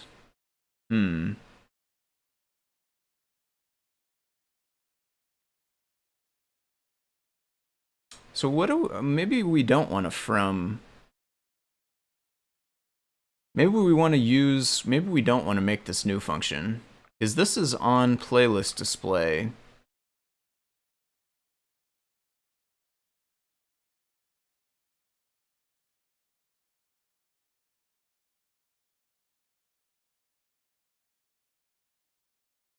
And this is working with the full list, the full paths, the list that contain the full path to all the songs, which is getting passed in. And we're passing it from playlist objects. So we should create an alternative way to initialize this object, which is the Winamp application that initializes this self.shouty playlist using this algorithm that we're about to write that's going to find all these files for us. Yeah.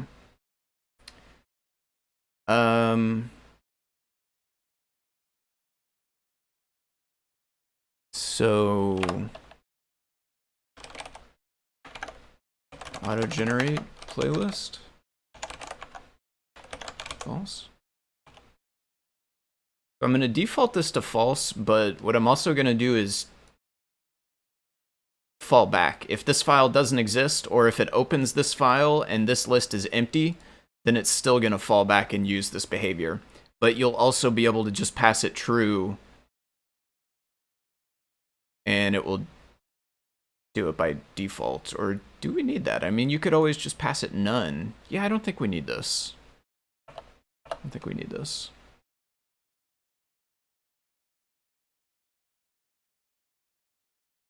Basically here.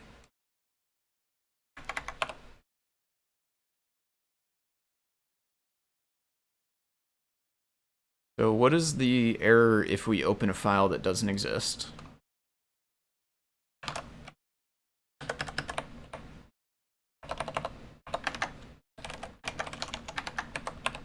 OS error.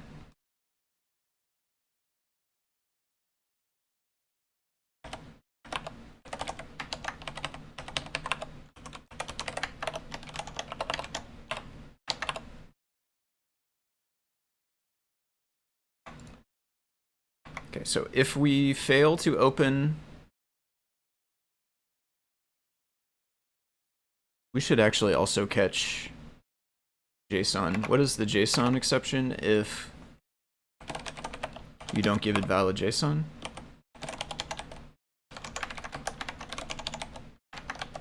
That might actually be valid. I don't know. This is definitely invalid though.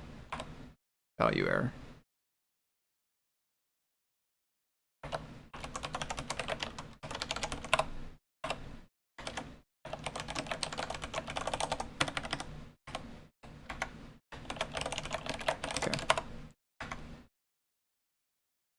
I'm going to fill in passes for now so that the syntax highlighting will not be read, but obviously we'll do something instead of pass eventually.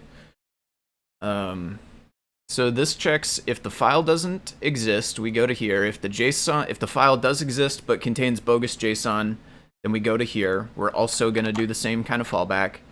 The other thing we'll want is if the list is empty. So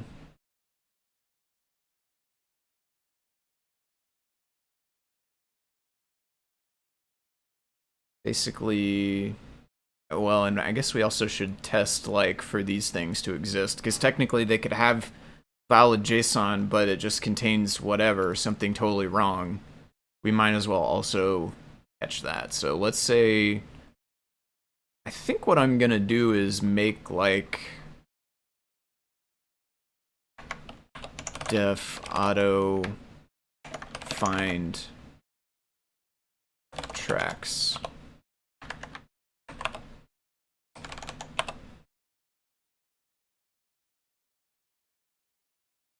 And then basically we're gonna call that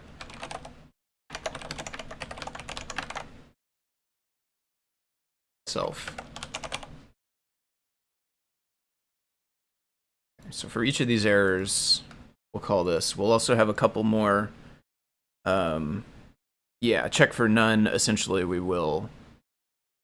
I guess I assume none would get caught by this one.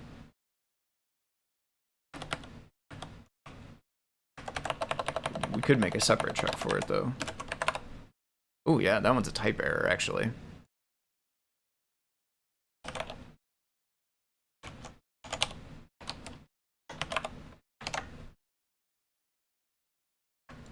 Okay, this will tell us if it's none.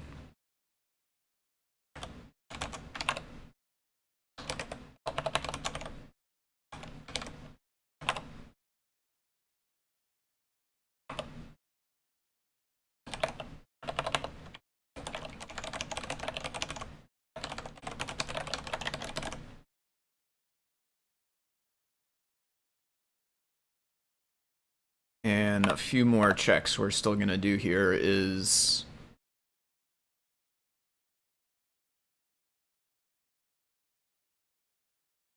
basically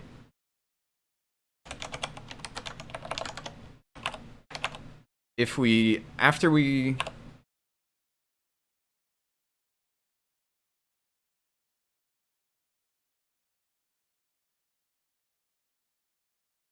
yeah.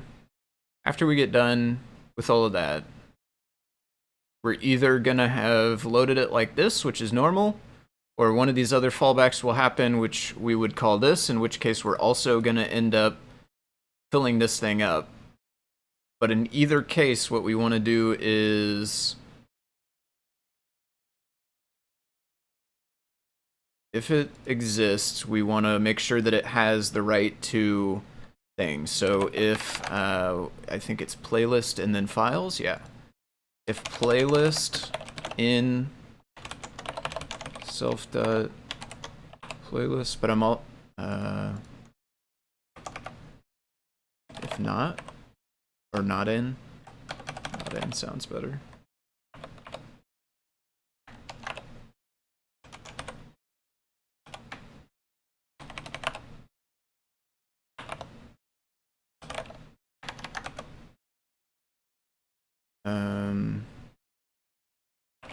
Break? You can break out of, can you break out of an if or like continue or something?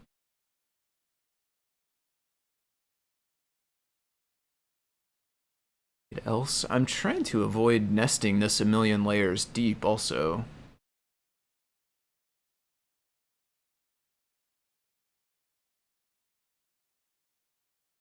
Okay, I think what I'm gonna do actually is back to this. If it is in this, then we're gonna go on. Else we would not go, we would do auto.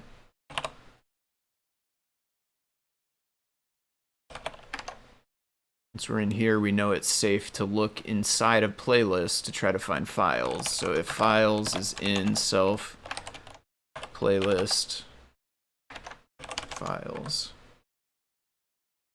No. Playlist. Else.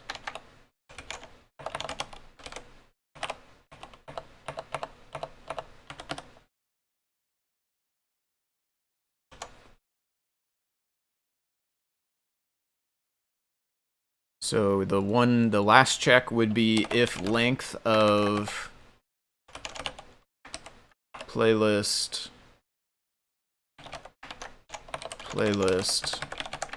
files is 0.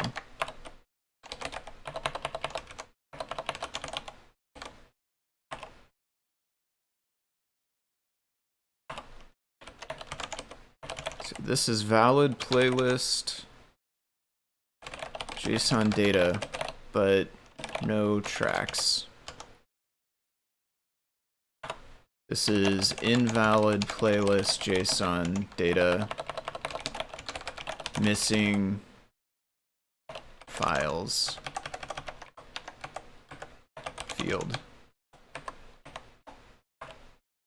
This is invalid playlist JSON data, missing playlist field.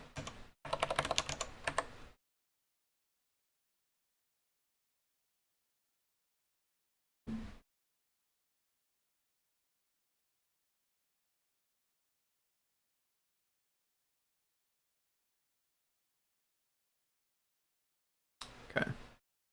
I think that falls us back to auto-generating in all the scenarios we want.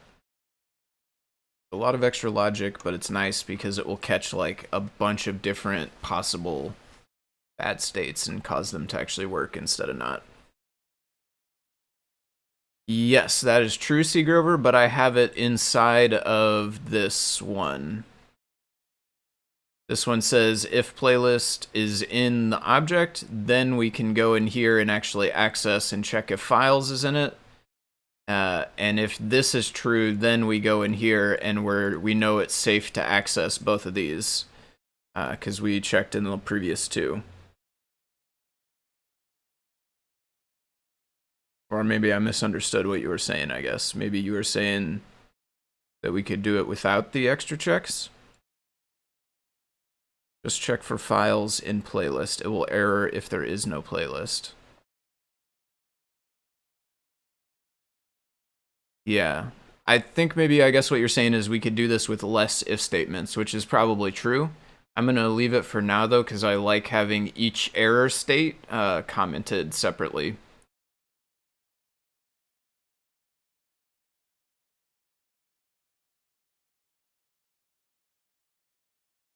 Yeah, a try instead of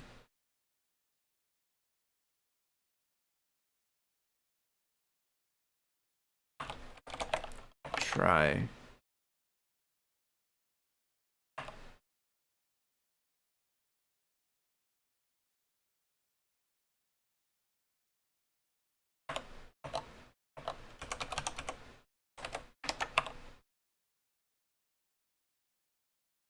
What is it a value error? What kind of error is it?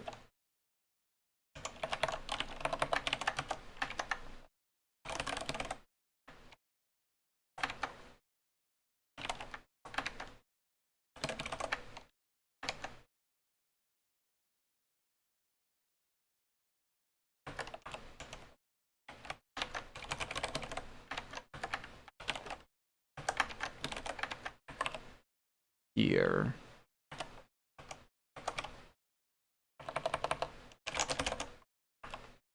Okay.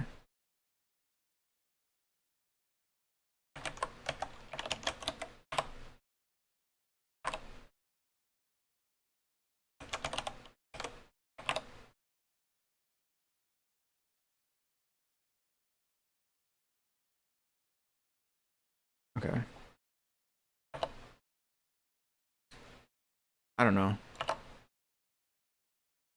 This is less code for sure. I like having the separate. I mean, I guess it's unlikely though, right? It's unlikely anyone would have playlists but not files. If they have playlist, it's almost certain that they copied the project file.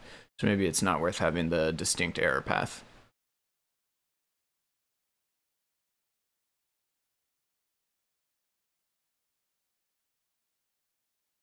So if both of them succeed, then we get the length and it checks it for 0. Okay. So this code that we started down here actually Not going to be here now.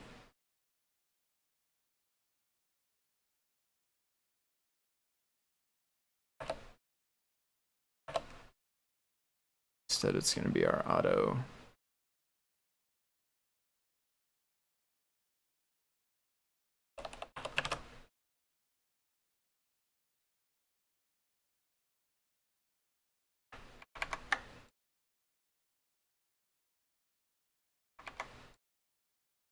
It's interesting.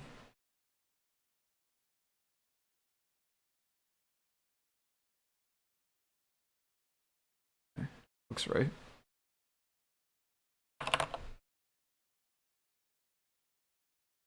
So basically,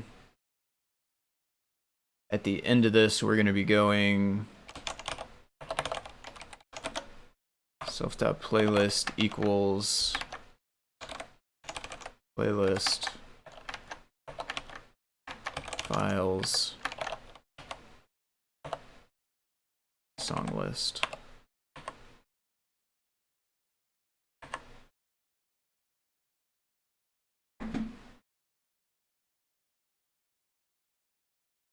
And then here we get back to this part. If it is an MP3 file, then add it to the song list file. If it's not, then just do nothing. I don't think we care. We just skip any files that aren't MP3 files. Because we already tested it for being a directory. We know it's not a directory, so if it's any other kind of file, we just don't care. Okay, so now we have all of our... We've looked through everything in the root, and we have now our root subdirectories. So for dir in this, for file in dir, it's basically the same as this. Oh, well, no, it's the same as all of this, I guess, because we want to do our second layer. It's almost the same. We'll tweak it slightly. We check it for being a directory. If it is, then that's when we append it to our second levels this time. If it's not a directory, we check it for being an MP3 file. If it is an MP3 file, then we append it to the song list. Hopefully these will be full paths. Otherwise, we might have to generate, like,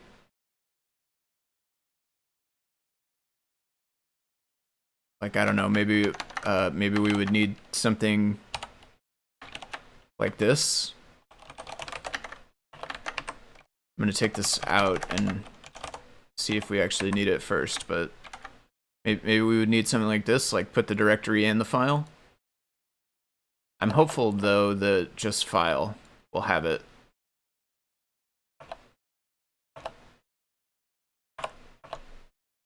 This will build up our second level. Yeah, this would just continue appending to second level dirs for all of the root level dirs. When we're left at the end of that, we'll have all of these second level dirs that we're then ready to do. And on these ones, we don't. This is where we end here. So we're no longer checking for directories, we're only checking for MP3 files, and if we find them, we append them. So that's how we stay at only 2 levels. Okay, so if the way that this works is the full path, like I was saying, then I think this code should work. But if it doesn't, then it won't. We'll end up with not the full path, in which case it'll error when it tries to play them. Okay.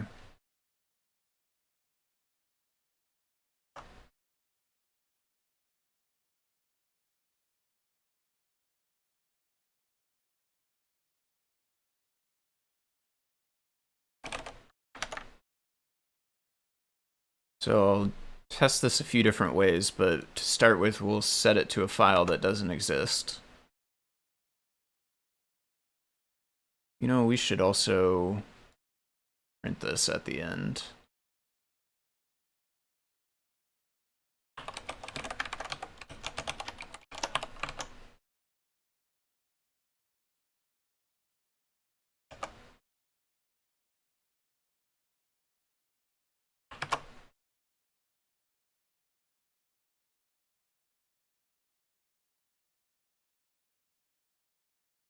Okay, it did not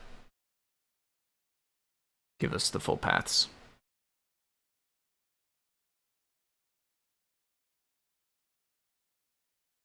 I'll edit my folder, also my files on my SD card, I should say, to actually have subdirectories. Right now they're all in the root.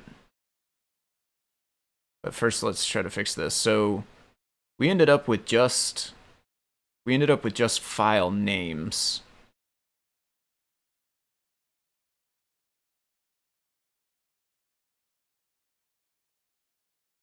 So are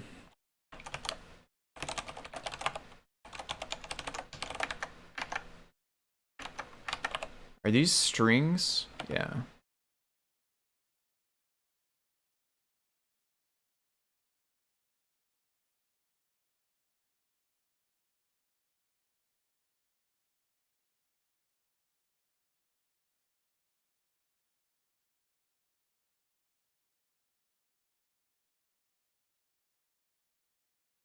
So here, these are top level files. Whoops, SD. And then the file name.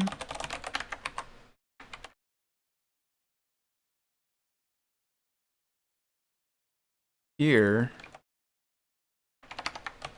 starts the same because we actually need the full path.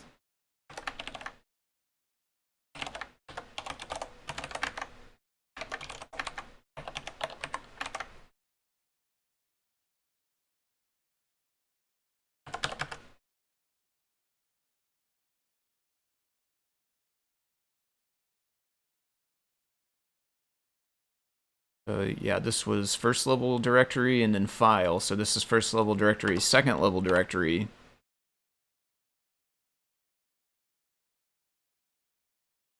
That's not going to work though.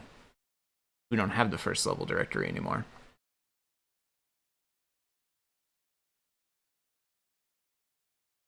Okay.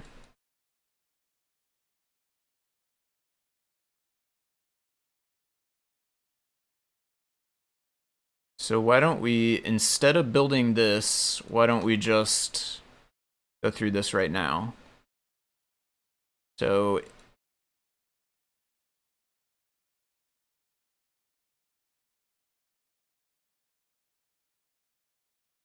instead of just trying it and throwing it away, we try it and we put it in the comprehension.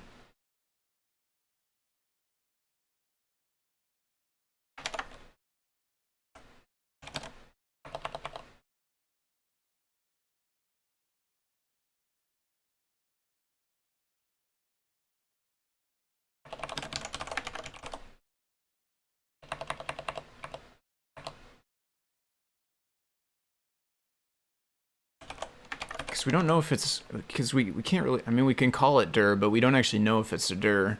I think I'm going to call it dir anyway, for when we use it inside of here.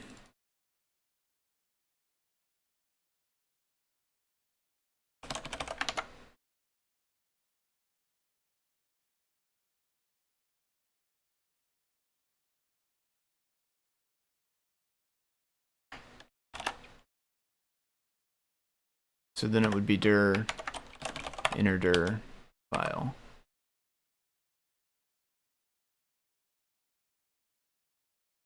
Inner file. Inner file. So technically, we could set things that aren't directories into this variable, but it would end up raising the exception. So when we get into here, we know that it is actually a directory. This would have raised if not. I'm sure Pylint is going to hate this. I don't know the max, but Pylon is usually unhappy about this many levels.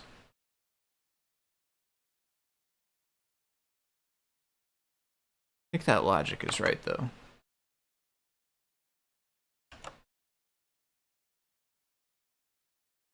Yeah, that's looking better.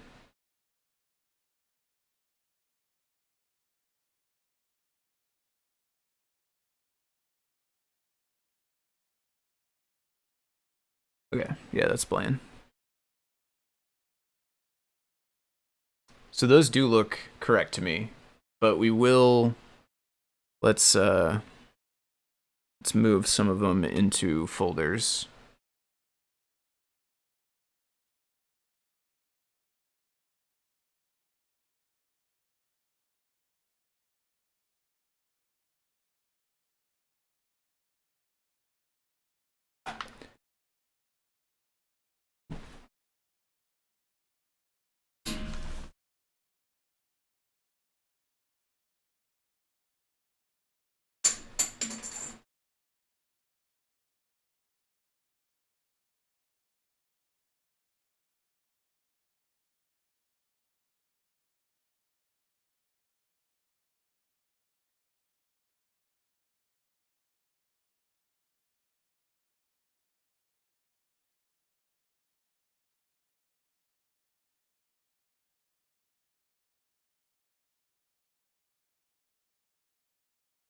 Oh, it's not working because there is already another layer and we didn't get it. Okay.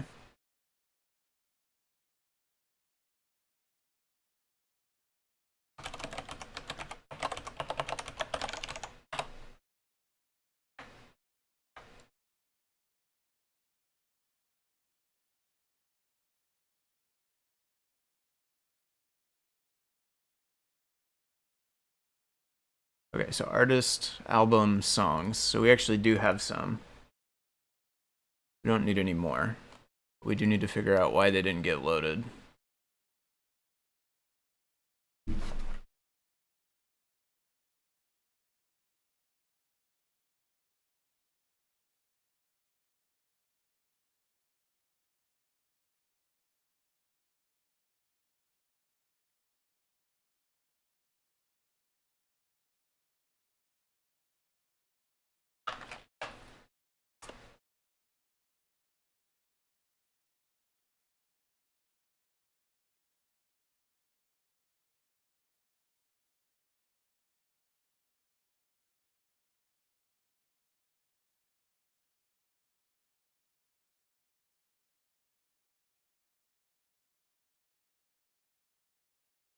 Okay. Why actually? Thought.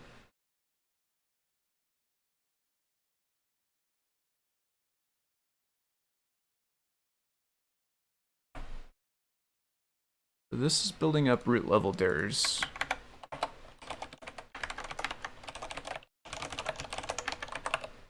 Let's see if we even have any of those.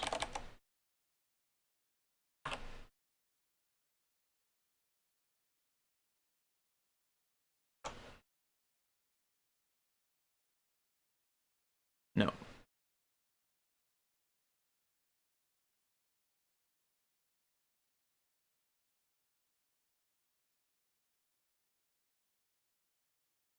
Hmm.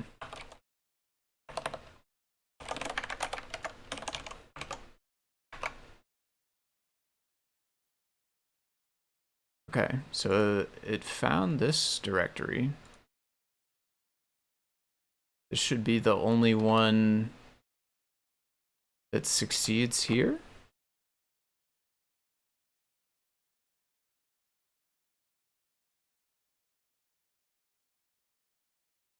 And get printed. Oh. We have the same problem as this, actually. So this needs this stuff in front of it. Yeah.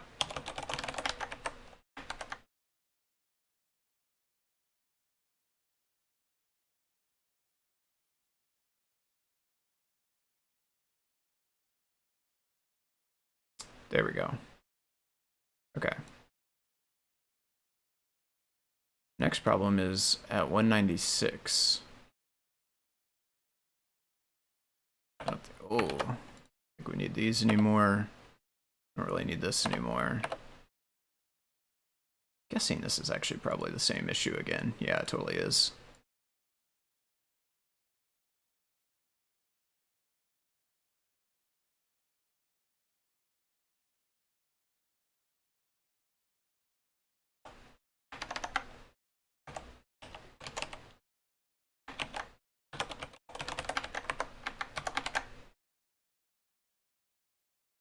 os.walk is amazing, by the way.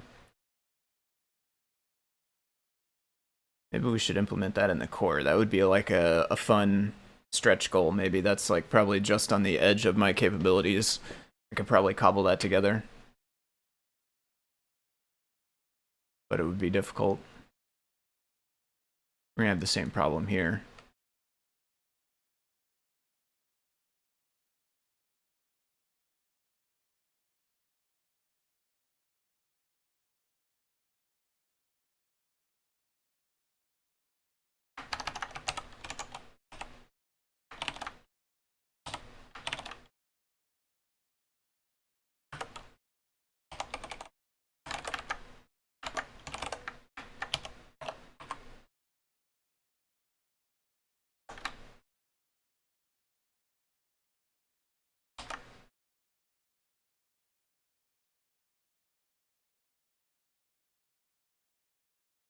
Oh, it is part of that stat? Yeah, path.join would as well, definitely. Because then we wouldn't have to string format all of this stuff. That's true.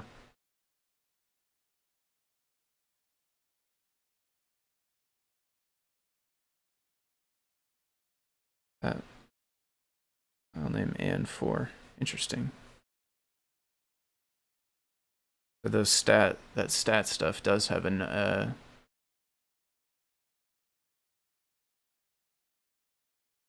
does have a way to tell. I think this is okay though for now, the try catch, because we do have more stuff to do if it is a dir, so we might as well just do list-dir and catch the exception. Because like we actually want the results of list-dir too. On this one, maybe it might be worth, it probably would be worth changing to that, but I'm going to leave it for now just because it happens to be the same. Since we're not actually using the results of list-dir.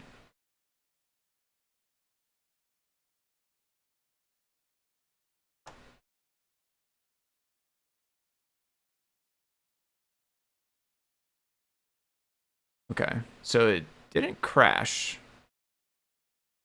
but it also didn't find all the right stuff.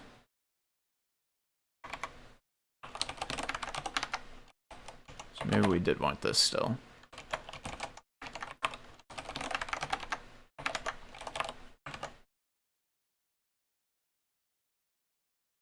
Okay, so it did find that.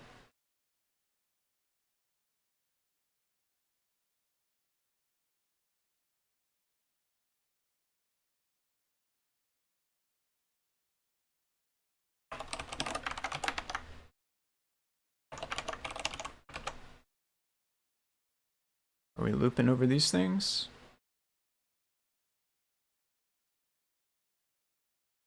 Ah, we have another one of these.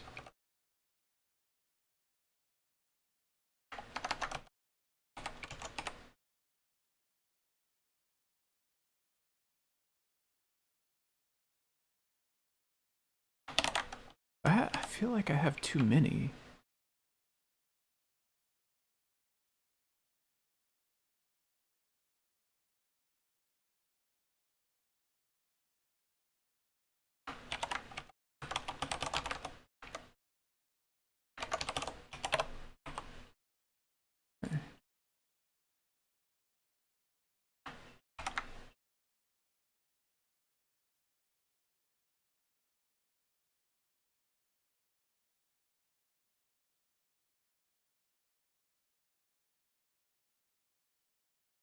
These two feel redundant to me right now, but I'm getting a little lost in the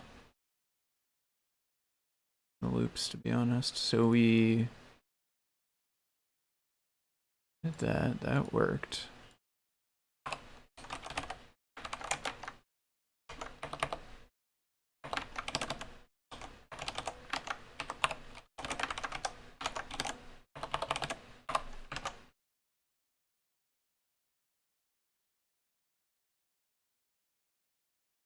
Oh, interesting.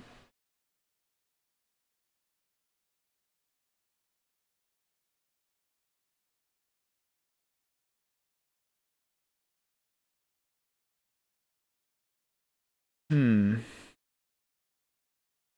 we have an extra layer here? Because we looped...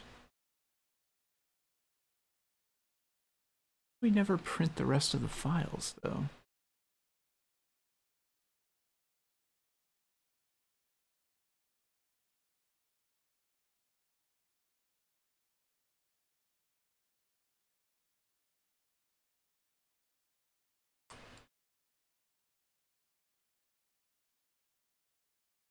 Okay.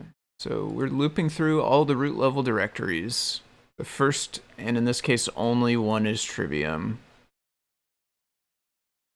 Inside of there we found Vengeance Falls.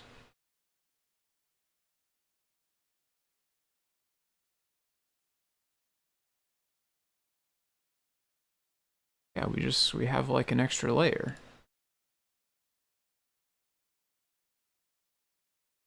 We have an extra layer.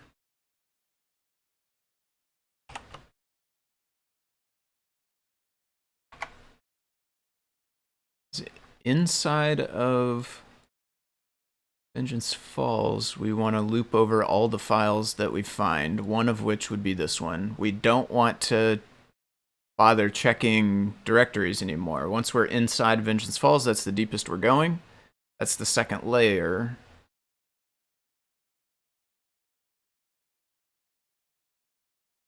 And this would actually be directory Trivium file Vengeance Falls. Inner file would then be Brave the Storm. And we would check if it imps with MP3, we would add it. So then this is actually directory file and inner file.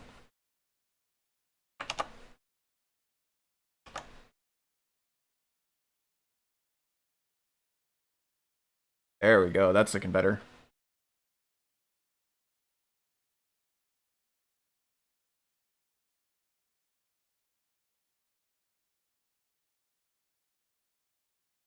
So it does do all the root level ones first, so our first 5 or however many we had songs are the same.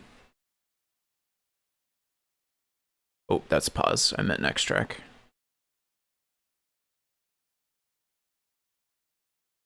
And then we start seeing, and my Trivium songs don't actually have the band name in them, so they're shorter as well.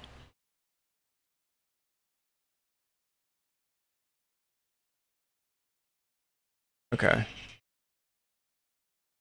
Yeah, that's working.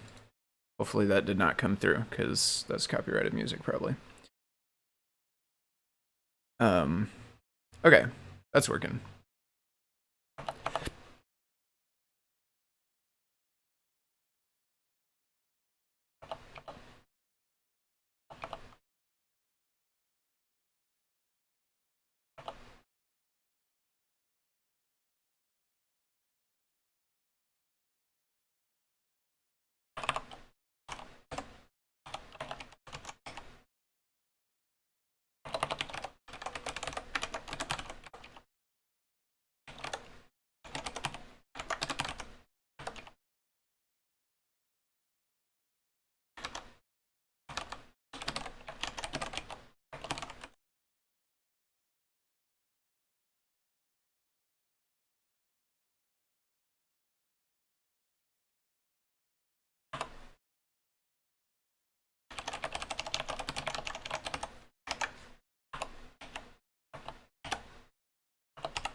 Okay.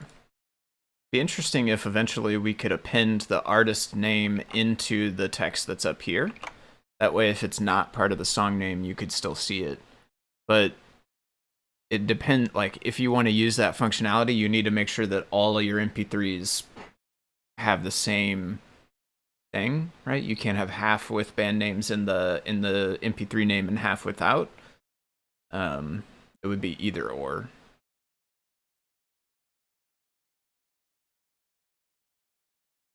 I don't have an easy way to see that.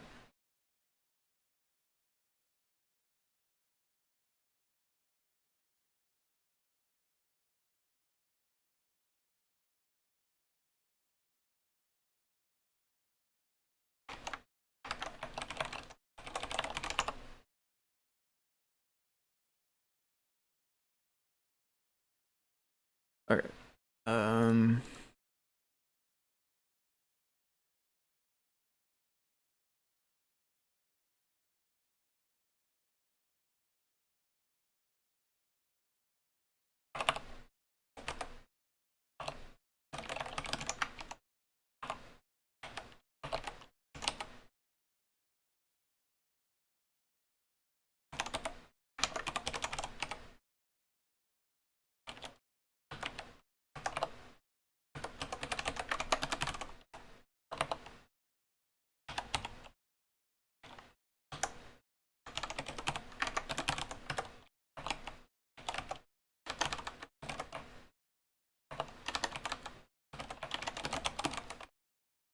Okay.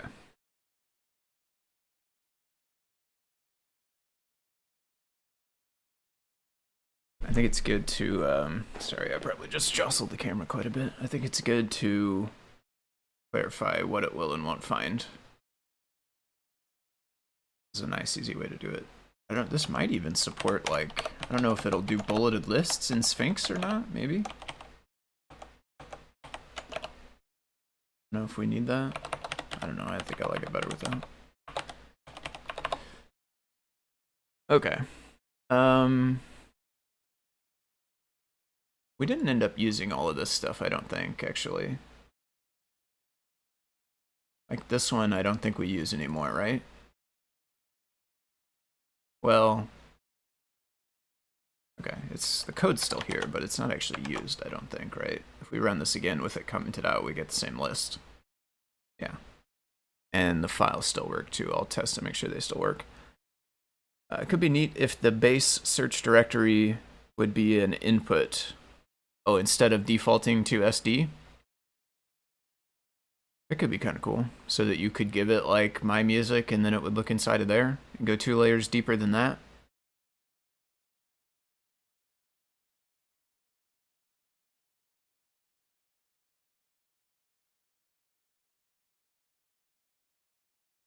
Yeah. I mean, I think if people want to specify where it's at, they should make a playlist JSON, I guess is my take. Like, if you want to look in a specific directory, if you have any care specifically about it at all, then my opinion, I guess, is that you should make a playlist file.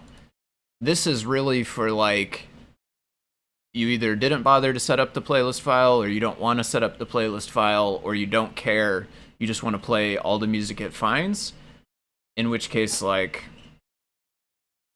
you don't get to specify anything. I do see that being a nice feature, being able to select the directory, but I feel like it's already possible by creating the playlist JSON. I don't necessarily want to make, like, honestly, this code is already more complicated than I would like, and that would essentially add a whole nother layer of this type of thing going on. If they were able to pass in a directory to, well, it'd be ultimately to the constructor. If they passed it in there and then we passed it along to here, then we basically end up with like another layer deeper of all this stuff. So I like it as a feature. Like, from the user's perspective, I do think it would be useful. From the developer's perspective, I'm thinking it may not be worth to put the time into it and the extra code complexity when they could always do it with playlist. What I will say, though, is this is totally a open source project. It's in the Learn Guide system. If anybody wants to make a PR to add any kind of enhancements to it, including that one, I would happily review and consider merging in. So if somebody wanted to like stretch goal that and make the change to this application to allow it to do that and test it out and get it all working and stuff, I'd totally be in to review it and merge it if it works. Yeah, nice to have.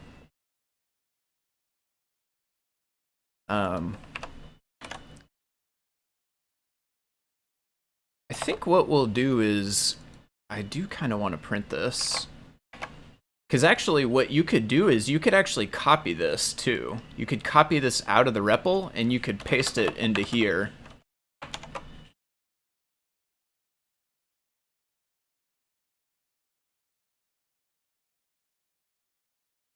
He says, while it's clearly not working. Why is this mad? Single quoted strings.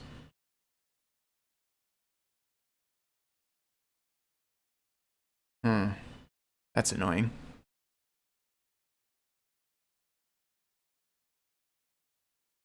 Do we have this? I don't know if we have this.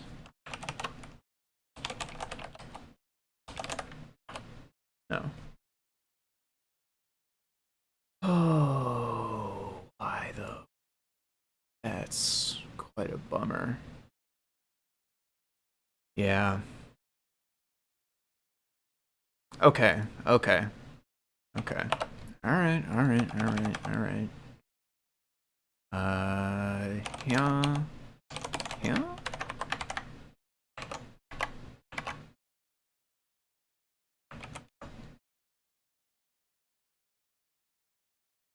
There we go. As I was saying very clearly the first time, without any interruption, you could copy this and put it into your playlist file. So you can basically like allow this to auto-generate it for you, and then you could come in here and start modifying stuff too. So if you're like, you know, I don't like that song, cut it out or whatever, then you could easily start modifying it. So I think what I'll do is I'll keep it printing, and what I'll do is I'll print this message. I will print this message that says, can you do dumps, can you pass? Can you do like this?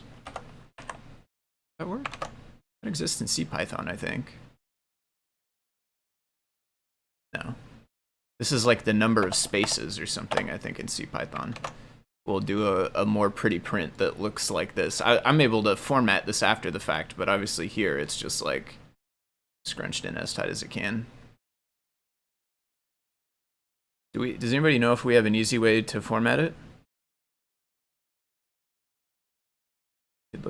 Let's look at the docs for JSON.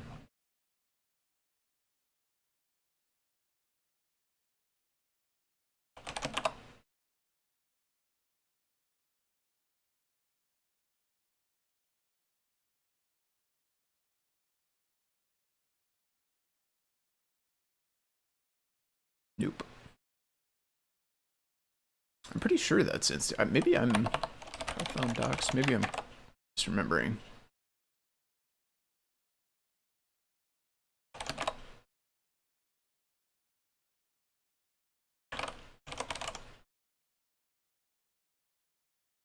Oh wow.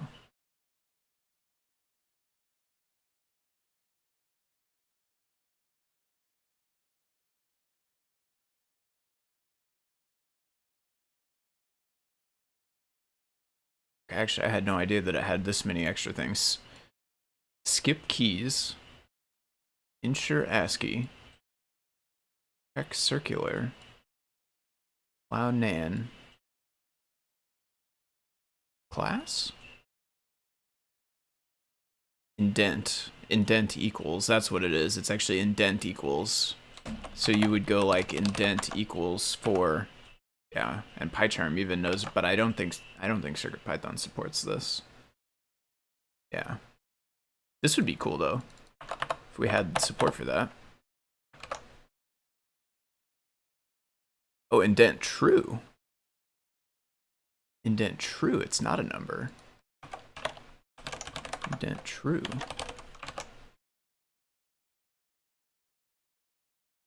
No, not CircuitPython.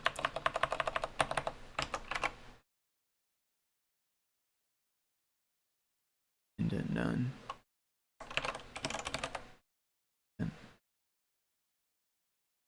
I don't know. I don't like very much how sometimes they put highlight. Yeah, it does take a number. Sort keys. I didn't know they had sort keys either. There's a lot of stuff this thing can do.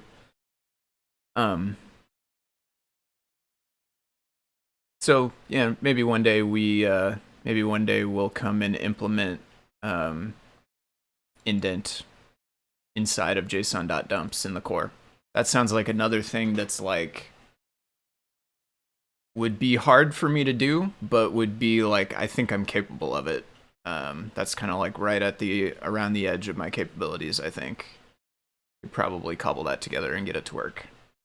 Maybe we'll do that one of these days. I'm trying to kind of keep a mental list of, I should probably be writing them down somewhere, but I'm kind of trying to keep a mental list of things that I think I could tackle in the core. So that sometimes on deep dive, I can spend time working in the core so that it's at least the same sort of stuff. It's not, I mean, it's going to be different, right? I'm not like, cutting edge, implementing a new, port family or anything like this, right? Like Scott's definitely, many, many meters, kilometers lower in his dive than I am.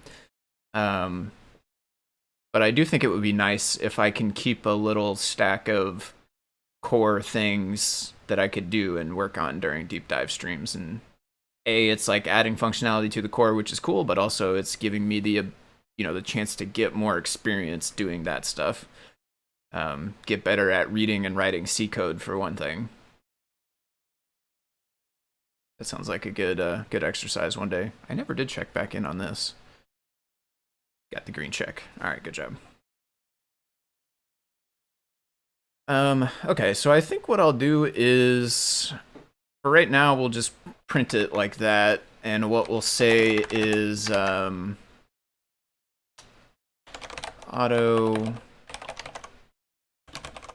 generated playlist from MP3s found on SD card. This way it prints this and it tells them, hey, we auto-generated the playlist by looking at the SD card. If they want to, they can copy it out of here, paste it into this file, and then just use that as their actual playlist. Back up here in my code, we would change this back to, well, it's actually in CodePy. Here, we would change this back to playlist after we saved it like this. I kind of like it this way, so I do my little format on it first, but... And I don't think we need to print all of that here. Some of that text will go in the guide to tell people they can copy it, stuff, but... Okay, so I think the other thing I will do is I'll comment some of this code a little bit, because I do think it's a little complex. I know yesterday we were kind of talking about commenting during deep dive and how to best go about it. I tend to over-comment examples that are meant for learn guides, even to the point of like what we were poking fun at a little bit yesterday, where it's like, you have a comment that says like, set the max characters to 29 or whatever, and how that's not entirely a useful comment all the time. But one thing I will say is like, for learn guide code, sometimes those kinds of obvious quote unquote comments can actually still be helpful, because people might like not really know how to read the code yet. So it feels like repeating yourself, and someone who knows the syntax, they would obviously be like, well, duh. But if somebody doesn't actually know the syntax yet, then those kind of comments could actually be helpful to them. Which those are kind of like the primary audience of learn guides. Is it needs to be easy enough for people who don't have any coding experience at all. That's the goal. And so if they do happen to be reading through the code, we want to tell them all the stuff that's obvious, because they haven't haven't absorbed it yet, probably. So let's do some of those. I think we'll basically say what we're doing. So loop over all files found on SD card.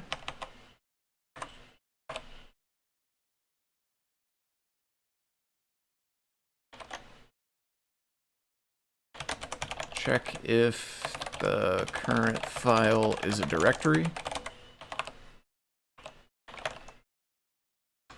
Add it to our A list to look at later. Let's see here. Would like to see a trail rating for various tasks. Adding a new shape to display IO might be a 0. Implementing HDMI audio on a Broadcom might be a 10. That would be interesting, actually, yeah. That would be kind of cool if there was like you know, it's not going to be perfect for all tasks, but just some kind of gauge of difficulty of the task. I would even go further to say a new shape in display IO is probably a 2 or 3 or something. It depends on what the shape is. I would say 0 is like fix a doc string, you know, fix a comment or something. You found a typo. Changing that's like the 0 level, and then it goes up from there. Once you start touching real code, then it's like, you know, you're in the 1, the 2, the 3 zone. And then depending on how much code, if you gotta go, like, it'd be interesting to kind of think of the parameters around that. Like, you know, if you just need a small tweak inside shared bindings or something, then that's kind of on the lower end of the scale. But if you're like implementing a whole new thing in shared bindings and shared module, that's kind of a higher level. And then the top level, like you're talking about, is like implementing a feature that just does not exist yet on the port that you're talking about. That's kind of like tippy top, or implementing a new port altogether would also probably be tippy top as well. That's a neat idea. I don't know if I mean, GitHub has labels. I don't know if they have a concept that would any other concept that would help. I guess we could create new labels that are like 0 through 10 or 1 through 10 or whatever, and those could just get added on. It would be interesting to think about the criteria. I like that idea. Okay, pause that. We're gonna, if we got to here, it means that it was not a directory.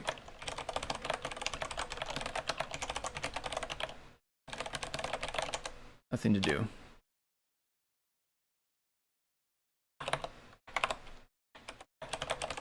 If current file is an MP3 file, which I know we're technically just checking the extension. It could be misnamed or something. We're not actually telling for sure if it's an MP3 file. But again, to that person who doesn't have any experience, this is basically what this check does. So we found a song, add it to the list that will become our playlist.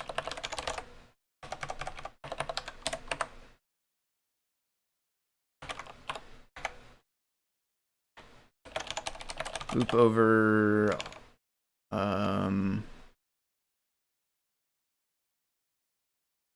loop over all root level directories, and then this is loop over all files inside of root level.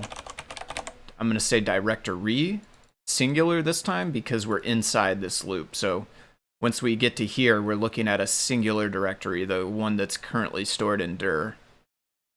Loop over all files inside of root level directory.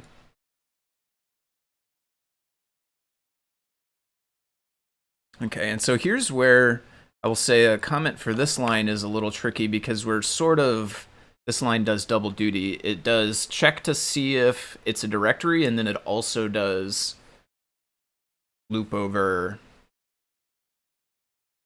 inner files. So it kind of does two things. So maybe we'll put outside of the try. I think I kind of like it here. Check if current file is a directory. And then I'll put this. If it is a directory, loop over all files inside of it. And then down here is where we would say current file is not a directory. Yeah, current file is not a directory. I mean, I don't want to put nothing to do, I guess, because we're still going to do this after. So I think I'll just leave it at that. Current file is not a directory. Inside here, we'll say check if inner file is an MP3.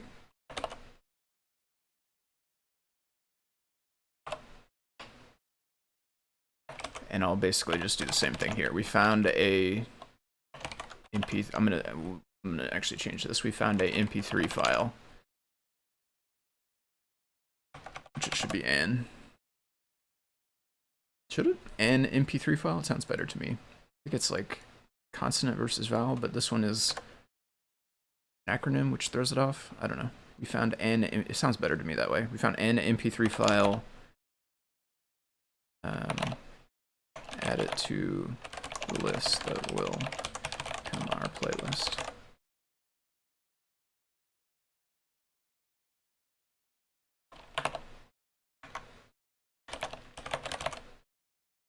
If the current file is an MP3 file,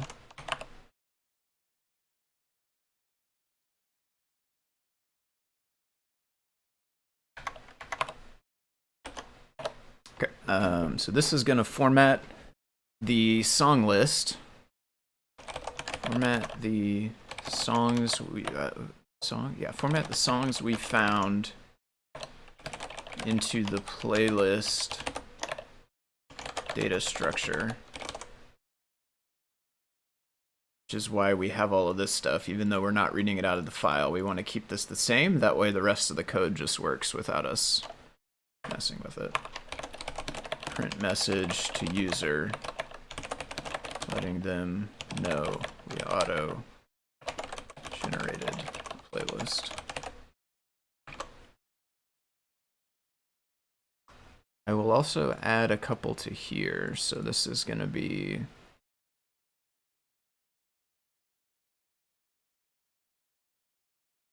we use all of these still? Do we use this?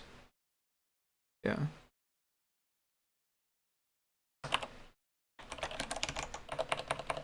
List that holds all files in the root SD card.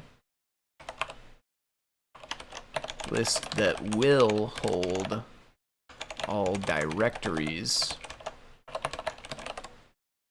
in the root of the SD card.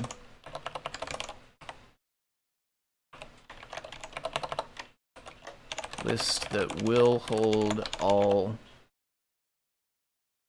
subdirectories inside of directories inside of root level directories. What's that again? List that will hold all MP3 file songs that we find. I think I've been doing shouty MP3, so I'm going to try to keep it consistent. Oh, nope, I haven't been. Yeah, I should have been.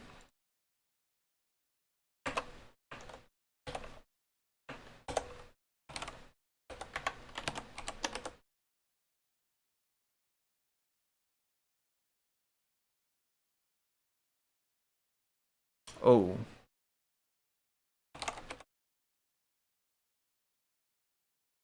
A little trigger happy there. The replace button. Some of these we don't actually want to. We want to only do comments.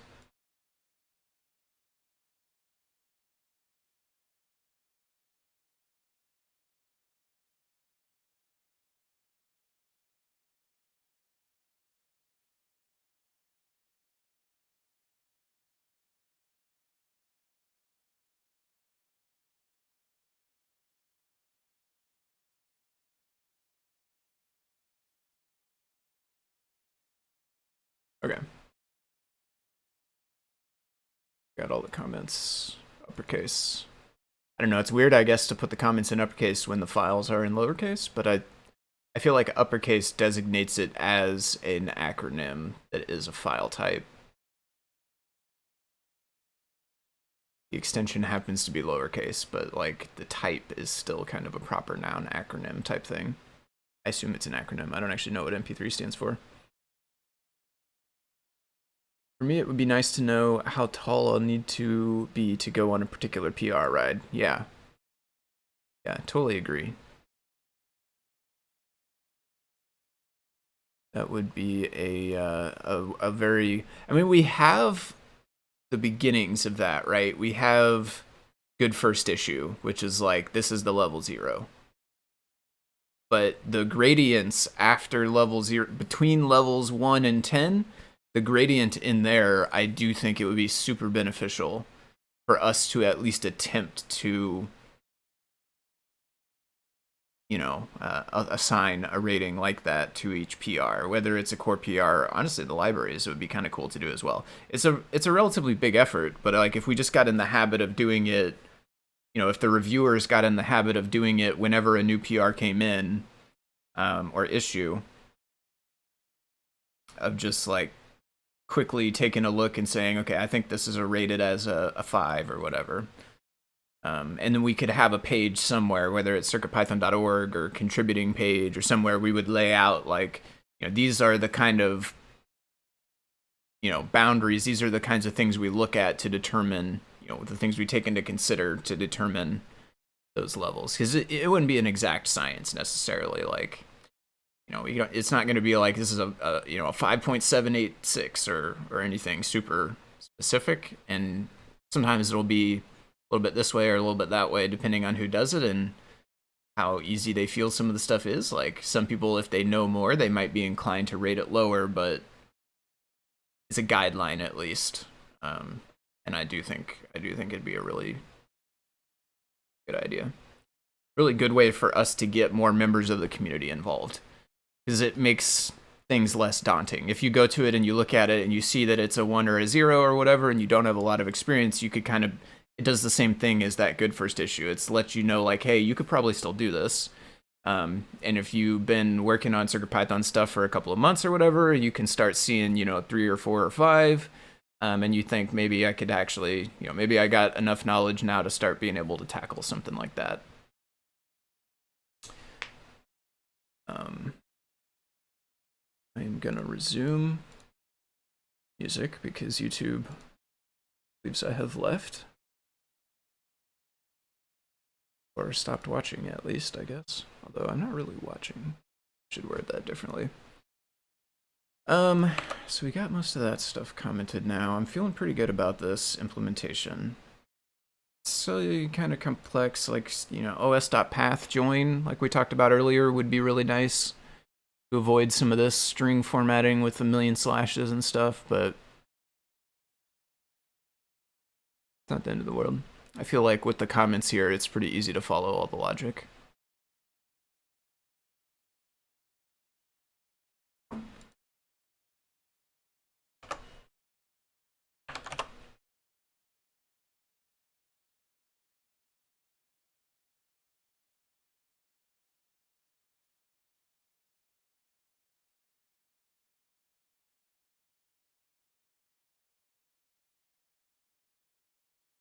Actually gonna make a new branch, git checkout dash, well, I should fetch git fetch Adafruit,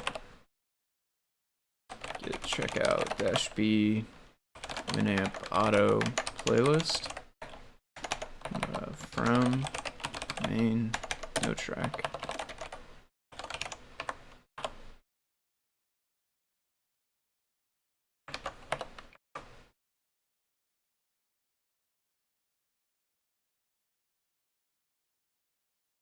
There's all of our new stuff.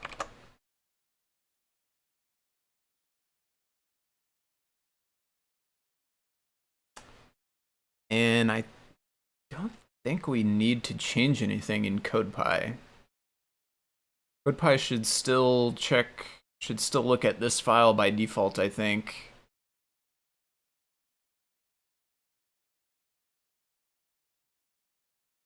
And I believe if they use the one that came with the project, it would trigger our new logic. We should try that, though. We should test it. Because I think the one that comes with the project has the structure, but has 0 songs.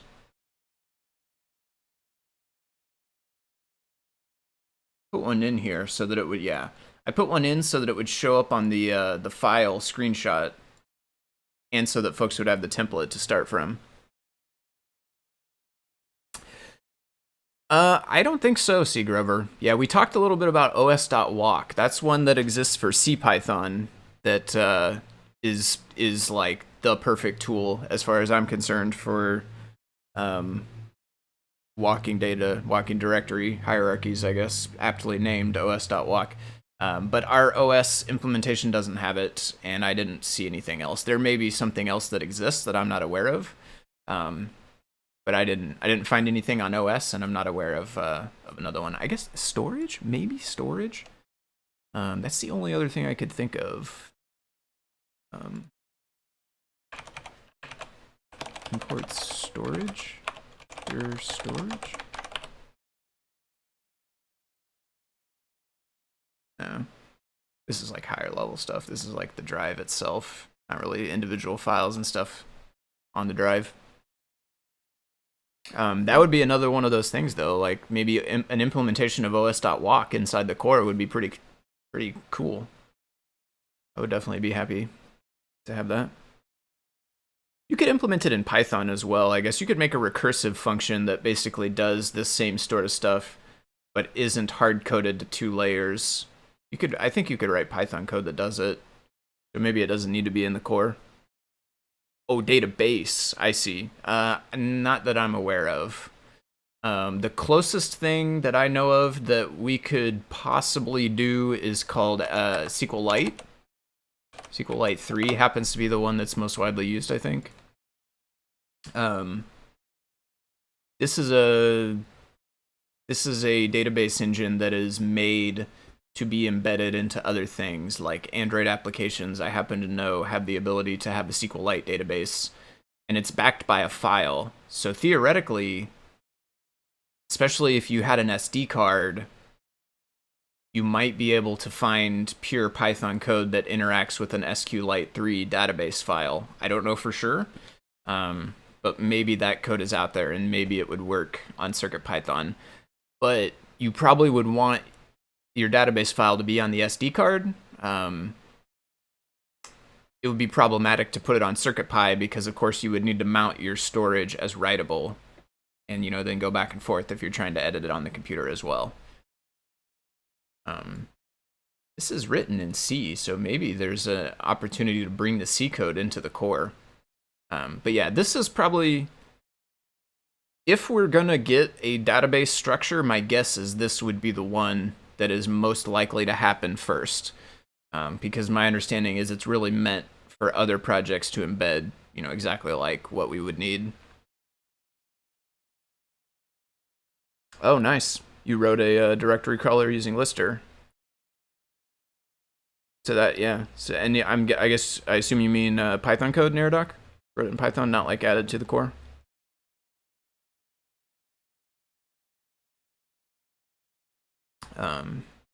This would be really cool too. I have no idea the specifics of like how it generates that file and what goes on inside of it. I've only used it from the application layer. Like I've created a database and store stuff in it and pull stuff out of it. I don't know too much of the specifics about how it actually gets stored, but that would be a cool thing to have. Yeah, I could see that. MicroPython, yeah, there may be.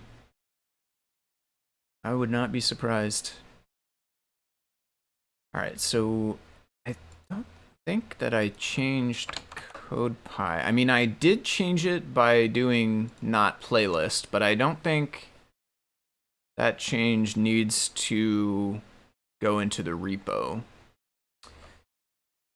So one thing I will do, though, is put this back to actual playlist, but then pick the playlist file from the learn guide, which is this empty one, and make sure that our new code properly notices this and generates the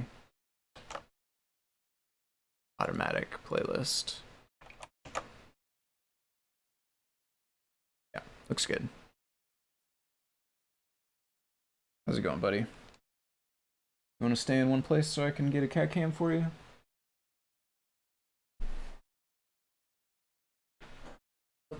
All right. I tried. Well, he wants food. Sometimes he'll get up in my lap. Not by himself.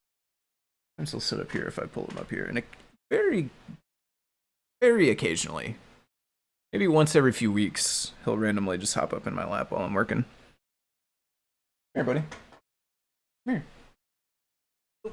Nope. Wants to squirt away. All right. Yeah. I do want to figure out something for the cat cams, though. Back to the cat cams. For those that probably, I'm sure it's obvious, but I'm playing with my cat here. He's walking around all under my feet. Yeah, this does look like it worked right, and this is what it would do if they just blindly copied the whole project bundle. Buddy?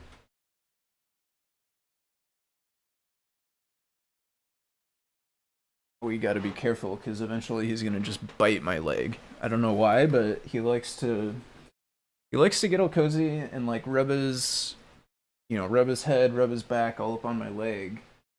And then just eventually, once he gets into the zone enough, for some reason, he decides the next step is I'm gonna bite your leg. Not like viciously dive, jump, bite, all at once attack, but just like slowly open his mouth and like chomp on my leg. I don't know if it's like an endearment thing for cats, or I have no idea why he's deciding to do that, but it's looking like he's in that mode, so now I'm on guard. Because it's not very comfortable. Anyway, enough about cats. I mean, can we ever have enough about cats? I don't know. Probably not, but I'll move on. I'll do my best to move on. Yeah, so I'm just going to think back through this. We didn't end up with any changes in CodePy that are needed for the repo. Double check here. We have a new import, which is OS, which makes sense. This we're going to want. All of this stuff we're going to want, actually. Why did this stuff change? I don't know why this stuff changed. Maybe black? I should have probably run black. Here's our actual new stuff. We used to just open the file blindly, load the JSON from it, close the file, call it good. Now, though, we check if it's none. Well, we check if it's not none. Then we open it, try to load it. We have our fallbacks for we couldn't find the file, we couldn't find it wasn't valid JSON. They passed none instead, so they didn't pass the playlist, or they specifically set it to none. And then finally, if all of that passes, it's a valid object, it has JSON in it, the file exists. Well, in this case, we kind of cheat a little bit, because this will fill in this object as though it came from the file. But if we got data already, then the next thing we do is check to make sure that it has the right structure. Playlist and then files, and then also the length to make sure there's actually some songs in it.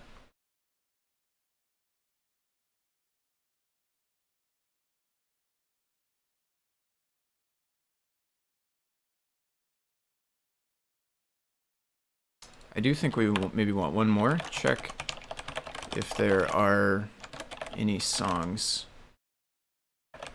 in the playlist.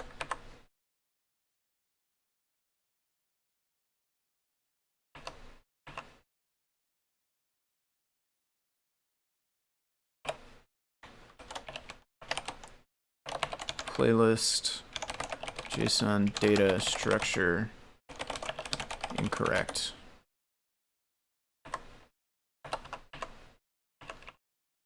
Key error tells us that it either didn't have playlist or it didn't have files. Either way, doesn't have what we want, so we'd fall back to our auto. Guessing we'll want this. I should have ran black. Because some of this stuff would not have come in as differences if I had run black first.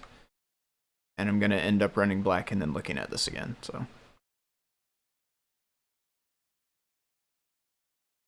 yeah. In fact,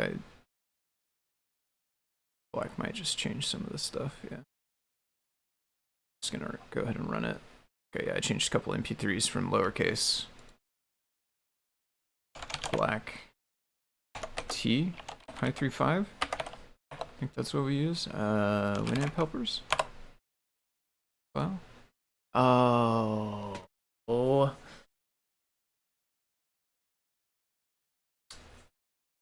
Yeah.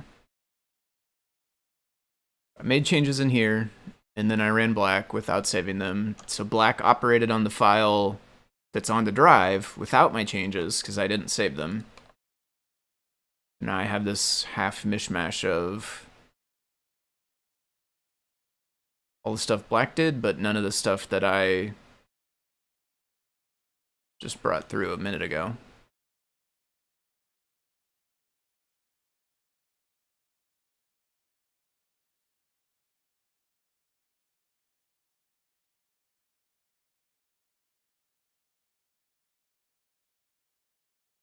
I don't know why I ended up with more space here, but we don't really need them. Might as well go back to how we were in the repo. That's what, so yeah, I didn't really explain it. For folks that don't know, this side-by-side thing, this is the current version from the repository, and then this is the new version that we have just changed. And so this is like comparing the old version and the new version, and those little arrows allow me to like drag stuff from one to the other. So like right here, this used to be lowercase and now it's uppercase. But if I wanted it to go back to lowercase, I could click this little arrow and it will like fling it back over or whatever.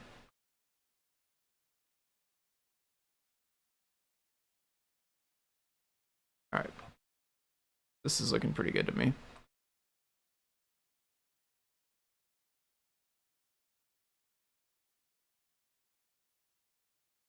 Our whole new function.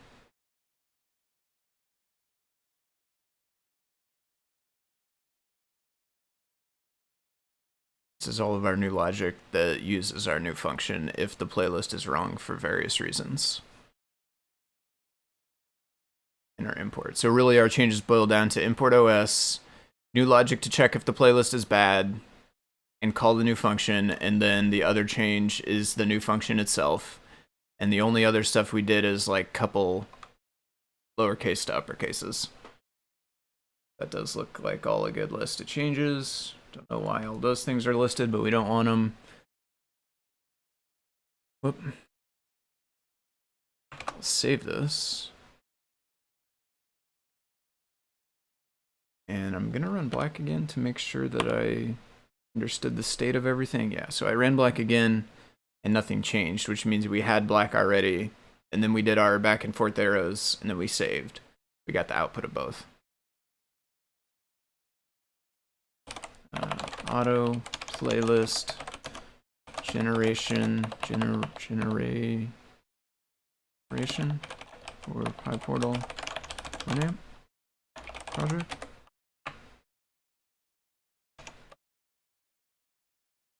Okay. We want to push the foamyguy. So I'll go make a PR with this, and then I probably will call it a day pretty quick after that. I'll show one more thing, so I'm pretty excited about it, but I probably won't work in depth on anything else. But let's make a PR first, and I'll talk about what the next thing is that I'll be working on. Probably streaming either Monday or possibly tomorrow, working on this next thing that I'll set up. But one thing after the other, we want PR first, so we're gonna go here.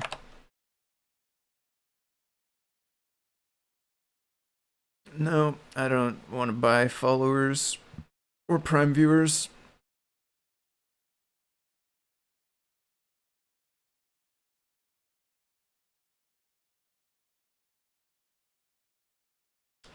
I will take a quick minute to point out, just because I ragged on YouTube for a while at the beginning of the stream. And I will just take a moment to point out in the Twitch chat right here, I deleted a message. I banned a user, and I can no longer see their name. So like this is what I was saying. YouTube, it still shows me the name. So if someone has an offensive name, even if I delete their message or ban them, it still shows their offensive name on the screen. Twitch has a superior system, in my opinion, because it hides the name. So if that person had an offensive name, we wouldn't be seeing it anymore. Small tangent, but fingers crossed that YouTube will get with the 2022 and have better moderation tools.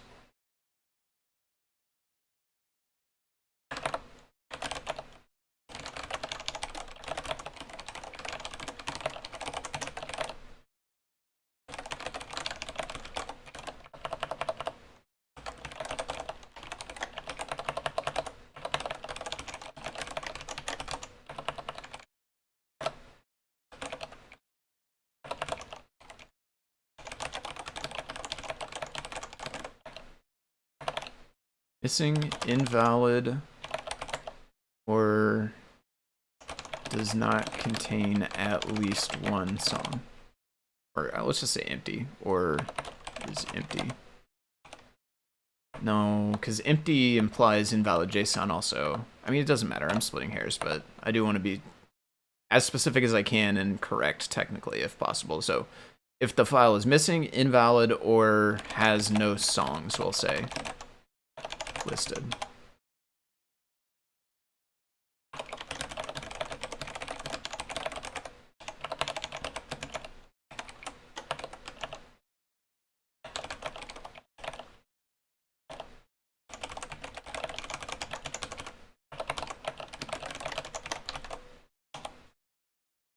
Okay. And I'm just going to double check the changes here as well. This is kind of last chance to spot anything out of the ordinary or out of what we expect. So our new import, we got rid of our dumb, just open the file, read it, assume it's JSON, blah, blah. Now we check it, then we do our dumb, open, parse it, but it's no longer dumb because we're actually checking the results. When I say dumb, I don't mean like to demean it. I just mean dumb in that it's not bothering to check whether it worked or not, right? This code just assumes that it worked and goes on. That's what I mean when I call it dumb. Now it's smarter because it actually doesn't just assume that it will work. We have contingencies. If it failed for this reason, we fall back and do this. If it failed for this reason, we fall back and do this. If it failed for this reason, we fall back and do this. So it's no longer dumb because it actually handles more scenarios now. Probably should try to still come up with a better term, but I feel like I've heard that like dumb technology, or like you might call a toaster, a dumb toaster is like just has a dial that turns on and goes for a certain amount of time, where like a new fancy smart toaster has got a touch screen and a color display and a Wi-Fi connection and a toast your toast perfectly button that like has a camera that looks at the toast and gets it to the perfect layer of brown or whatever. I have no idea if any of this stuff exists. I'm just trying to illustrate, like, that's where the term is coming from when I use it, is like smart appliance, dumb appliance. Kind of I'm applying that similar concept to this chunk of code. It does look fine to me, though. And we're seeing mostly all the same changes. In fact, all of the same changes that we saw in PyCharm, which is perfect. Yeah. Got the nail on the head there. Not as self-aware or autonomous. Definitely right. Smart car, dumb car, that's another place where that... And I already have failed actions check, which is fascinating that I managed to fail so fast. I guess it failed when I pushed, and I just didn't notice it? But it seems still running. That's curious. Oh, no. So it was yellow for a second, but now it's back to red X. I never ran Pylint. Probably Pylint is mad about all those new layers, actually. That's probably what happened. So I think what happened is,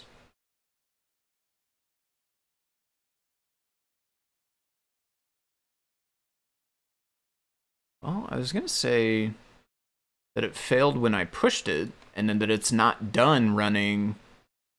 Yeah, okay. That it's not done running in the PR yet. So there's actions that get run at different times. One set of actions gets run as soon as you push. One set of actions gets run when you create a PR. And they can, independently, ideally, they should always come to the same conclusion. One fails, the other should as well, but... So yeah, we do have Pylint angry about too many branches. I forgot to run Pylint. The Learn Guide repo is one of the few repos that doesn't have pre-commit, I don't think. So you have to remember to do Pylint and Black separately, which I have gotten out of the habit of. So what is this? RC file? Up. .pylintrc. Winamp. Basically 33 is like in the initializer probably. Just in the class. Yeah, just in the class. We already had too many statements. I think we're just going to add too many branches, honestly. There might be more ways, like how I think it was Seagrover maybe suggested the try instead of the multiple ifs like we had down here. There might be more efficient ways we could do some of this. We could catch a generic error, not care about the differences. There's probably ways we could remove a few of these. I kind of like the code this way, though. I feel like the code is at its most clear how it is now. And since Pylint doesn't give me a suggestion that seems better to me, other than just this is wrong, I don't really have a clear idea of how to fix it and still keep it as clear. So I'm going to disable it because I kind of have made the choice that those branches add clarity to the code, in my opinion. And that gets us back to passing. Black again, just in case. Left unchanged. All right. Pylint, ignore. Too many branches.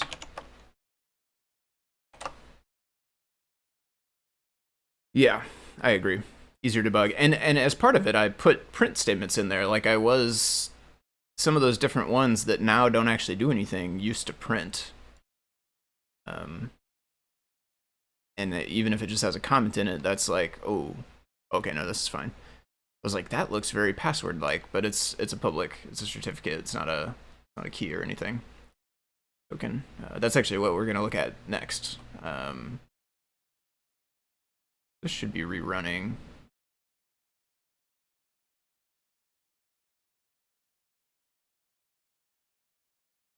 We could just go back to the PR at this point, I think.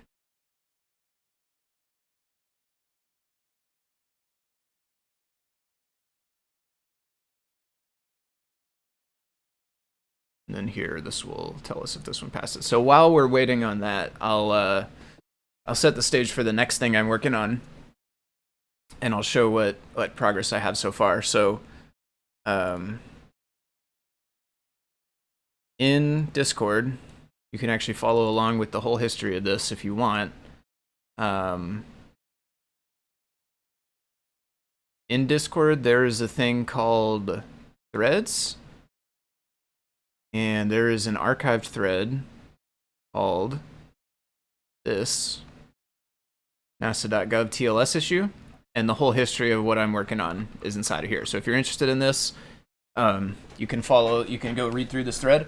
Some of the work that I put into this was on stream previously as well, and this is a follow-up to a project which I did all of on stream, which is the Webb Telescope.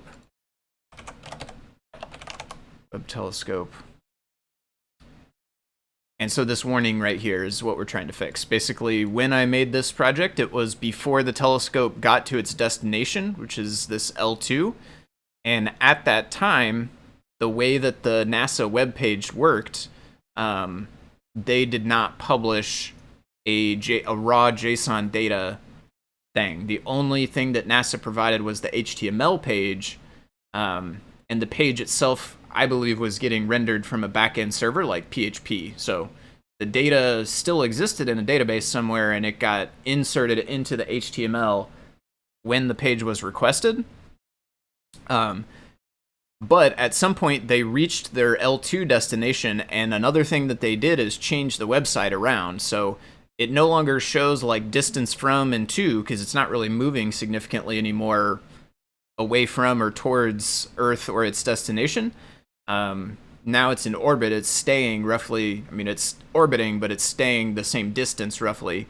And so now they show temperatures in the data feed, but they also changed the structure of the web app. The web app, if you look at the source now, if you watch the JavaScript console and you watch all the requests it makes, you can actually find a page now, a JSON data URL that it's hitting to pull the data. So we were trying to update this because originally this used a third-party library, a third-party server that was scraping the HTML page, getting the data, formatting it into JSON, and then returning it to us. Well, once this reached L2 orbit, that third-party server went offline. It's no longer scraping the data and returning it to us. So that basically makes this project no longer work, which is a bummer. But because the NASA page changed and they have a raw direct JSON feed now, we can actually hit that directly. But the next problem was when we tried to do that from CircuitPython, we got TLS errors. It wasn't completing the handshake correctly. So we were not actually getting the data back from it. We were just getting an error when we tried to request it. And so Anecdata, Neurodoc as well, I think, worked on this a little bit, troubleshooting. David G is listed in here, Linux 203. Thank you to all of these folks who helped troubleshoot the issue. Anecdata ended up figuring out that, they did a test with some ESP IDF code that was like not CircuitPython, but instead ESP IDF example code. And they tested out hitting that request URL from, plain old ESP IDF code, which I guess is C or something. I don't know exactly how it works, but they figured out that it worked, but it was using a different certificate, kind of a different root certificate. And so Anecdata eventually posted this, which was working CircuitPython code, which contains a string with a certificate in it. And it loads it in with this load verify, which I guess is the function that it uses to load a custom root certificate. I will mention also, fair warning, I have no formal training with like web security, SSL, HTTPS. Everything that I'm know and everything that I'm saying is my understanding of this stuff. I absolutely could be incorrect. So don't take the terminology I'm using or anything that I'm saying now as like, this is 100% definitely the way everything works. I could be incorrect. But this is all my understanding of it, is this loads a custom root certificate, and this code was working. This does work. You could put this on a CircuitPython device and it would successfully fetch the data. So that's a good sign. That just means, if we can use this certificate, then we're able to complete the handshake and we're able to get the data from that NASA server. See, this is the URL here, and it's going directly to a NASA server. Previously, that was that third-party server that was doing the HTML scraping for us and then tabulating it into JSON and returning it to us. Now it's direct to NASA. So the new part of this is last night I was able to, inside the CircuitPython repo, I was able to take that certificate that Anecdata found, which I think that came from the ESP-IDF example. I'm not 100% certain where it came from. That's my understanding, though, is that this came from that ESP-IDF example. I was able to take that and put it inside of this roots.pem, which is inside of the CircuitPython repo in, thank you to Jeff also, is who pointed me where to find this. It's in ports, Espressif, certificates, Nina firmware, and then data and roots.pem. That's this file. So I was able to find it, put it inside there, and then I made a new build and tested out the request again, and I was able to get the results. So what I'll do is I made that build on a ESP32S2 TFT Featherwing, or Feather, excuse me, with the TFT on it. What I'll do is make a new build. I'll try to make a new build for the mag tag, and then just copy over that basic request code. I'm going to unplug the PyPortal. I don't have the camera up, so you can't see this, but I'm going to plug in the Feather first because I'm going to copy the code from it. So basically all I'm going to do right now is just make a build for the mag tag, because that's what the project was originally made for. I'm going to make a build for the mag tag, and then I'm going to just verify that the mag tag build works with this new certificate in it. And I made a PR last night to Nina firmware with this new certificate in it, so it should be showing up in CircuitPython, and eventually we won't have to worry about using this custom build. There's another thing I'll try. Make get submodules or whatever, fetch submodules. I'll see if that will update the Nina firmware for me. So I'm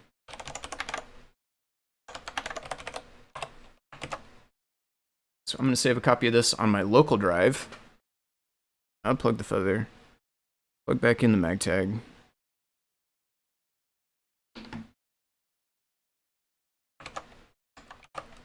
All of that. We're going to put it on the mag tag. And it's going to fail at first because we will have that certificate issue. Oh. Well, it'll succeed this time, maybe, because this is a different URL. This is the test URL. We use this one. I switched it back and forth a couple of times to make sure that the regular URLs were working as well. I didn't want to like put a certificate that works with this one, but then it like fails on all the other ones. So I tested a few others as well. So here's what we were getting. You try to fetch from here, you get this sending request failed. You could try over and over and over again. You always get sending request failed. It was either Anecdata or NearDoc. I don't remember which for sure, but one of them went in to the requests library where it prints this, and they actually got it to print some additional information as well. And we saw that the specific error was handshake failed, making this request, which is what led us down the path of, you know, looking into the certificate and figuring out that it was old and trying the new certificate and all of that. So that's to catch everybody up. I'll make a new build. What I want to do actually is I want to go up. zlib module. Okay, I want to go back to main. The Nina firmware is a submodule in the main CircuitPython repo. And I actually used that submodule for my PR. Where are the branches? Why do these not list?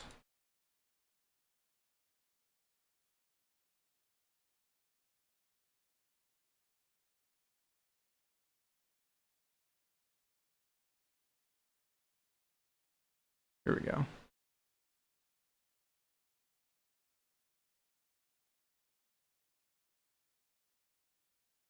Okay, so I'm going to go to main.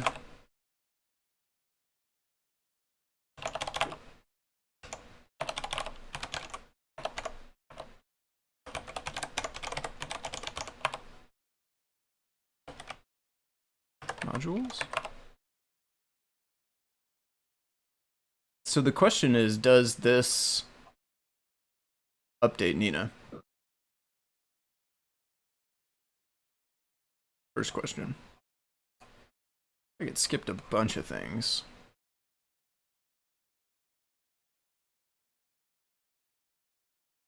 These all look like STM stuff.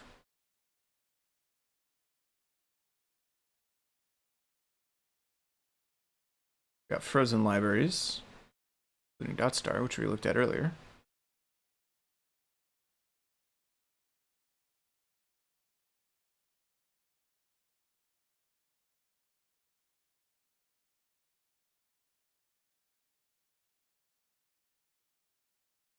Berkeley DB? I don't know what that is. Maybe that's a type of database.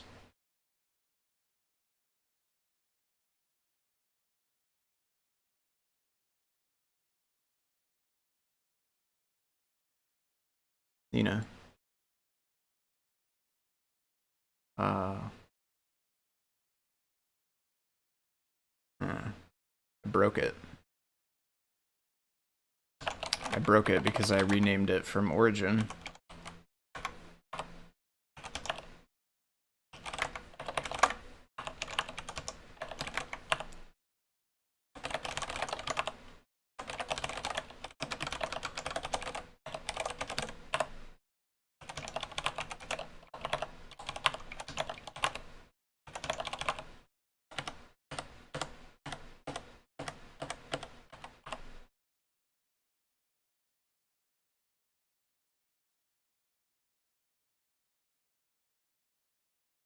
I basically used that submodule yesterday to make my PR. I added a new remote to it, I pushed a new branch to my remote, and that's what I made my PR from. And I changed origin to be Adafruit because I'm trying to get in the habit of always doing that. But I guess this make fetch submodules doesn't like, it wants it to be origin. It looks like it succeeded this time, and it does look like it updated Nina firmware. And we can verify just by looking at that file.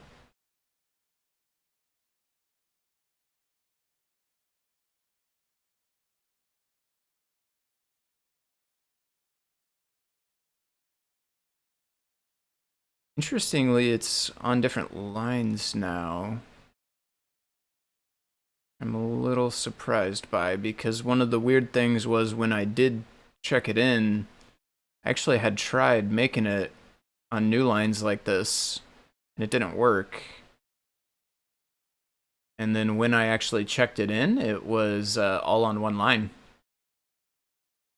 So I don't know, somewhere between then and now, something split it to new lines, which is interesting.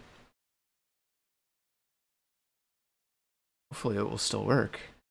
I'm sure I probably just did my new lines wrong. Probably put them in the wrong spot or something. I don't actually know, but it got hung. When I tried to put them in new lines like this, and I made the request, it got hung. It didn't finish, it didn't fail, it didn't succeed. It just got stuck. Control C no longer did anything, Control D no longer did anything. I had to reset with the reset button and eventually change the CodePy. Here. So we're gonna go make board. Actually, LS boards. Make board. I don't know the name of the mag tag. Actually, it's this in it. So let's do that. I'm gonna do a clean. I don't think I have one, so it doesn't matter. But and then we'll make that. Okay, I didn't run export dot space dot slash ESP export shell. Try again.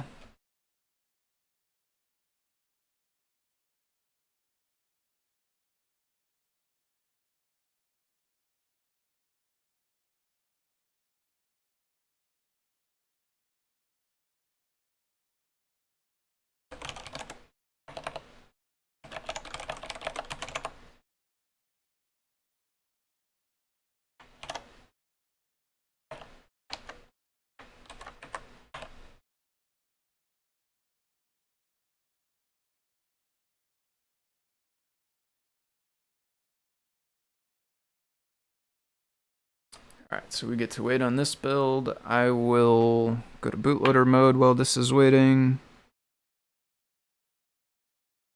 That was not the reset button. There we go, we're in bootloader.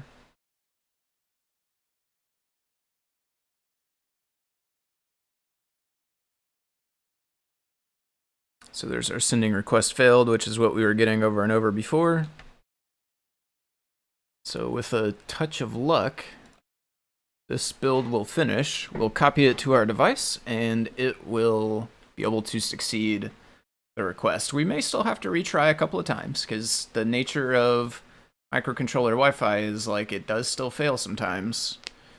And that just, you gotta handle that in your code if you want a reliable project that won't crash out. You know, you need to catch those failures and retry.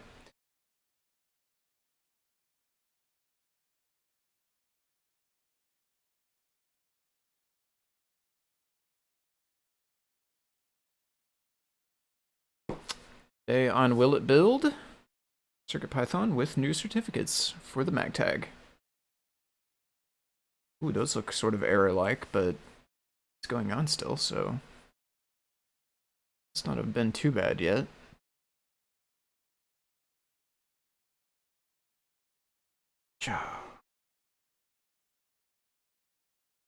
Oh, don't got the magic in my fingers.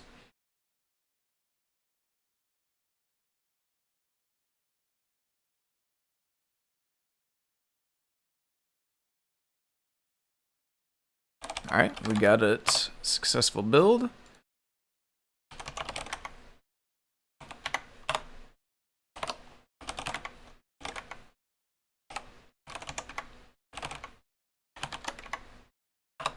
Copy that to our device, which is waiting there in bootloader mode for us. Head back over to here, where our REPL will reconnect automatically, and we will hopefully succeed fetching this data at least once. Then I'll probably call it a day after that. But the next things I'll be doing is updating the project to use this new data source and changing the interface, right? Because we no longer will be showing the location stuff. Instead, we'll just be showing temperatures. That's the main thing this new data API returns, is there's, I want to say maybe four or six different temperatures that I think are just different thermometers on different parts of the telescope, the craft that it's on. Okay, so we did fail, but like I said, we'll retry a couple of times because there is some chance that like we just fail because something went wrong, but it may still succeed again. This is not going to get us to 100% success, but it is hopefully going to get us to where we can succeed. Because previously we could not succeed.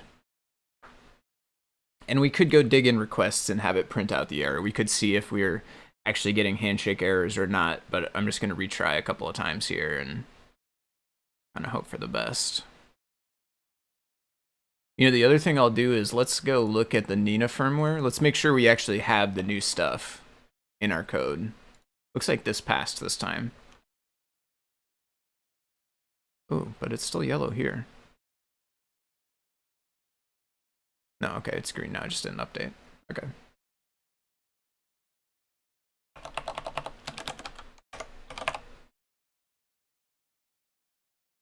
So, yeah, my change was yesterday, and it was here. Here. Yeah, see, this is,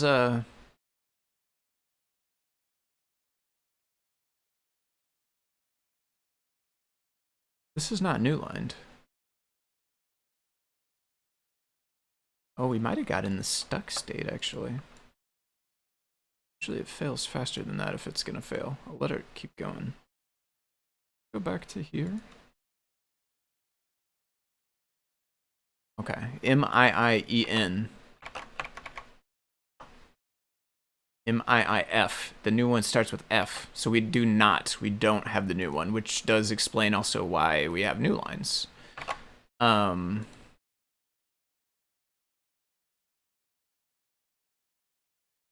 Is this based on releases?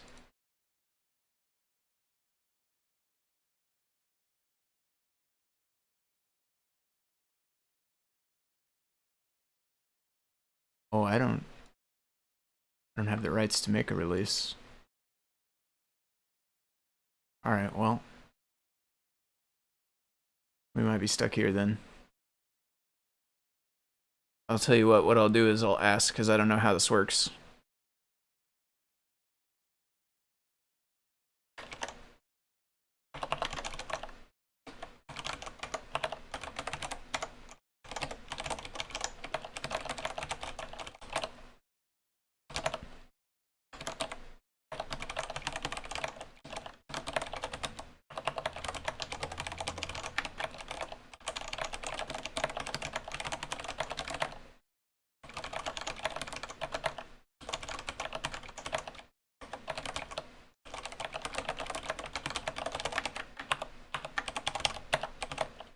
commits were merged, but no release made for one of the submodules. Would it be expected to still be on the old version after running make fetch submodules? I'm guessing that that's probably the case. I'm guessing that if there was a new release, then make fetch submodule would have found it, but because there wasn't, it didn't find it. And this one appears to be, this repo is has different permissions than the rest, so I don't have rights to make a release for it. Therefore, I can't just test it. That's my guess, though. I don't know who else around or how quick or not that may or may not get done. So, so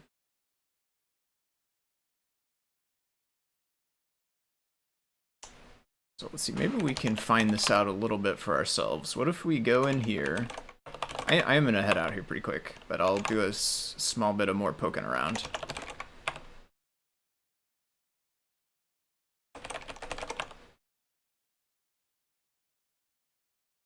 So this thinks we're head detached at F2A0. My guess is that's the previous commit, probably. Oh, those are all different. Interesting.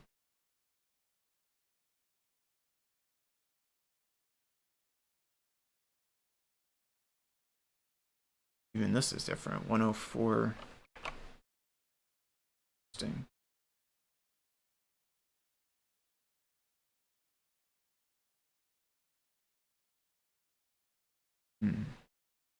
That does not show all the right stuff.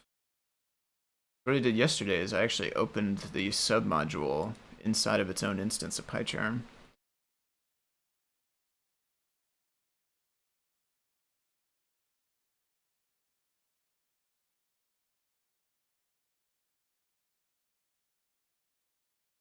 I don't know where to find the hashes in here.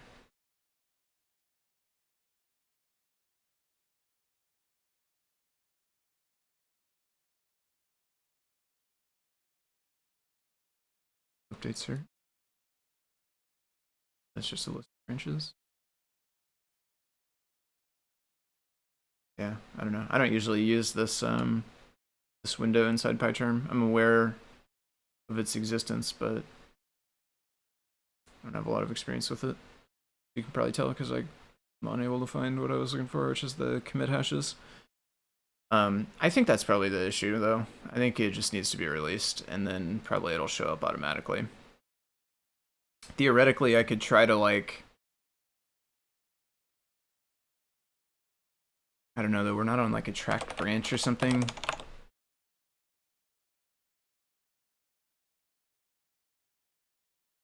Yeah.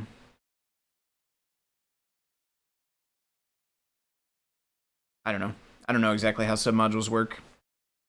Somehow we could update this. I mean, if we did like git pull origin, this one happens to still be named master.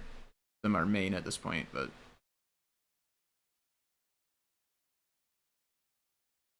changelog.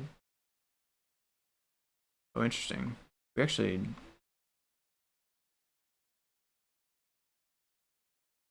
there's actually a couple of things that have changed because the only one mine this would have been the only one mine I commit did. Actually been some other changes as well.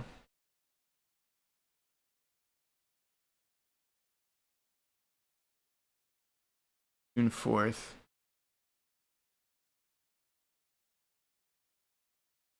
June 4th is this one. That looks like it matches up. None of those hashes are the same as what we had there, so I don't know. I know how it goes together. We updated multiple things. Here, now this has the new code, because I just updated it. But now we could theoretically go make our build again, and it would actually be able to make the request succeed.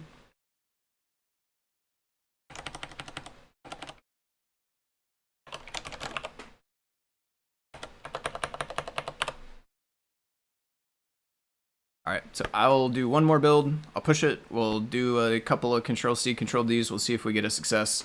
Either way, I'm probably going to head out, though.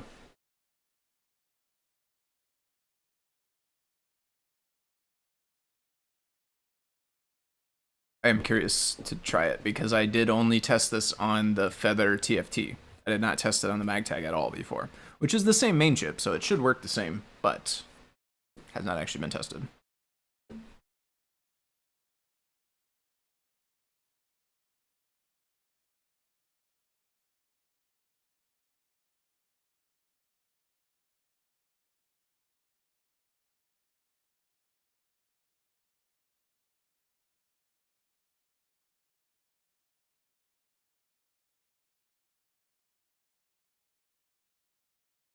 I wonder if Scott deletes those spams in YouTube every week. I feel like, I mean, that was the kind of stuff that I'm harkening back because I'm waiting on this build, so my mind's wandering a little bit. But back to the spam we had in YouTube, those were the kind of messages that I was getting in the YouTube chat that led me to start turning it off.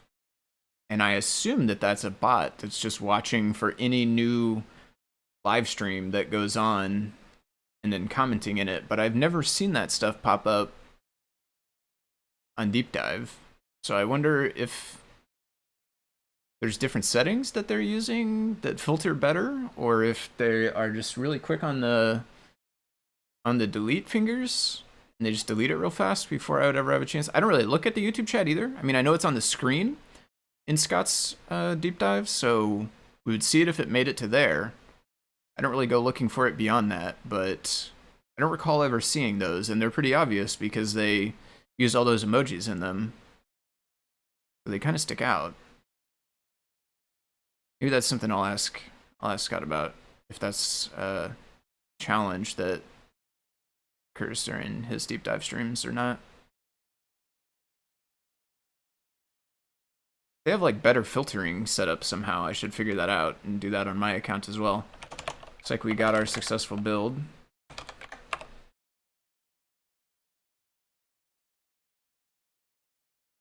Nope, didn't get Bootloader. Now we did.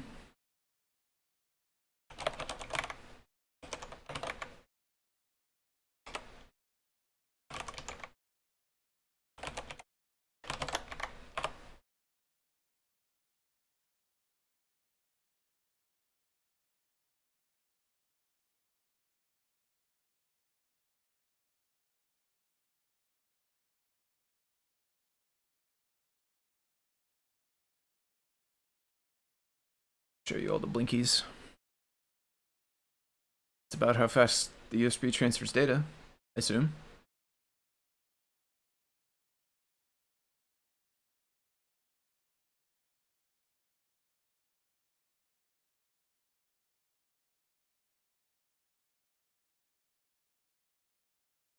Okay. Starting up.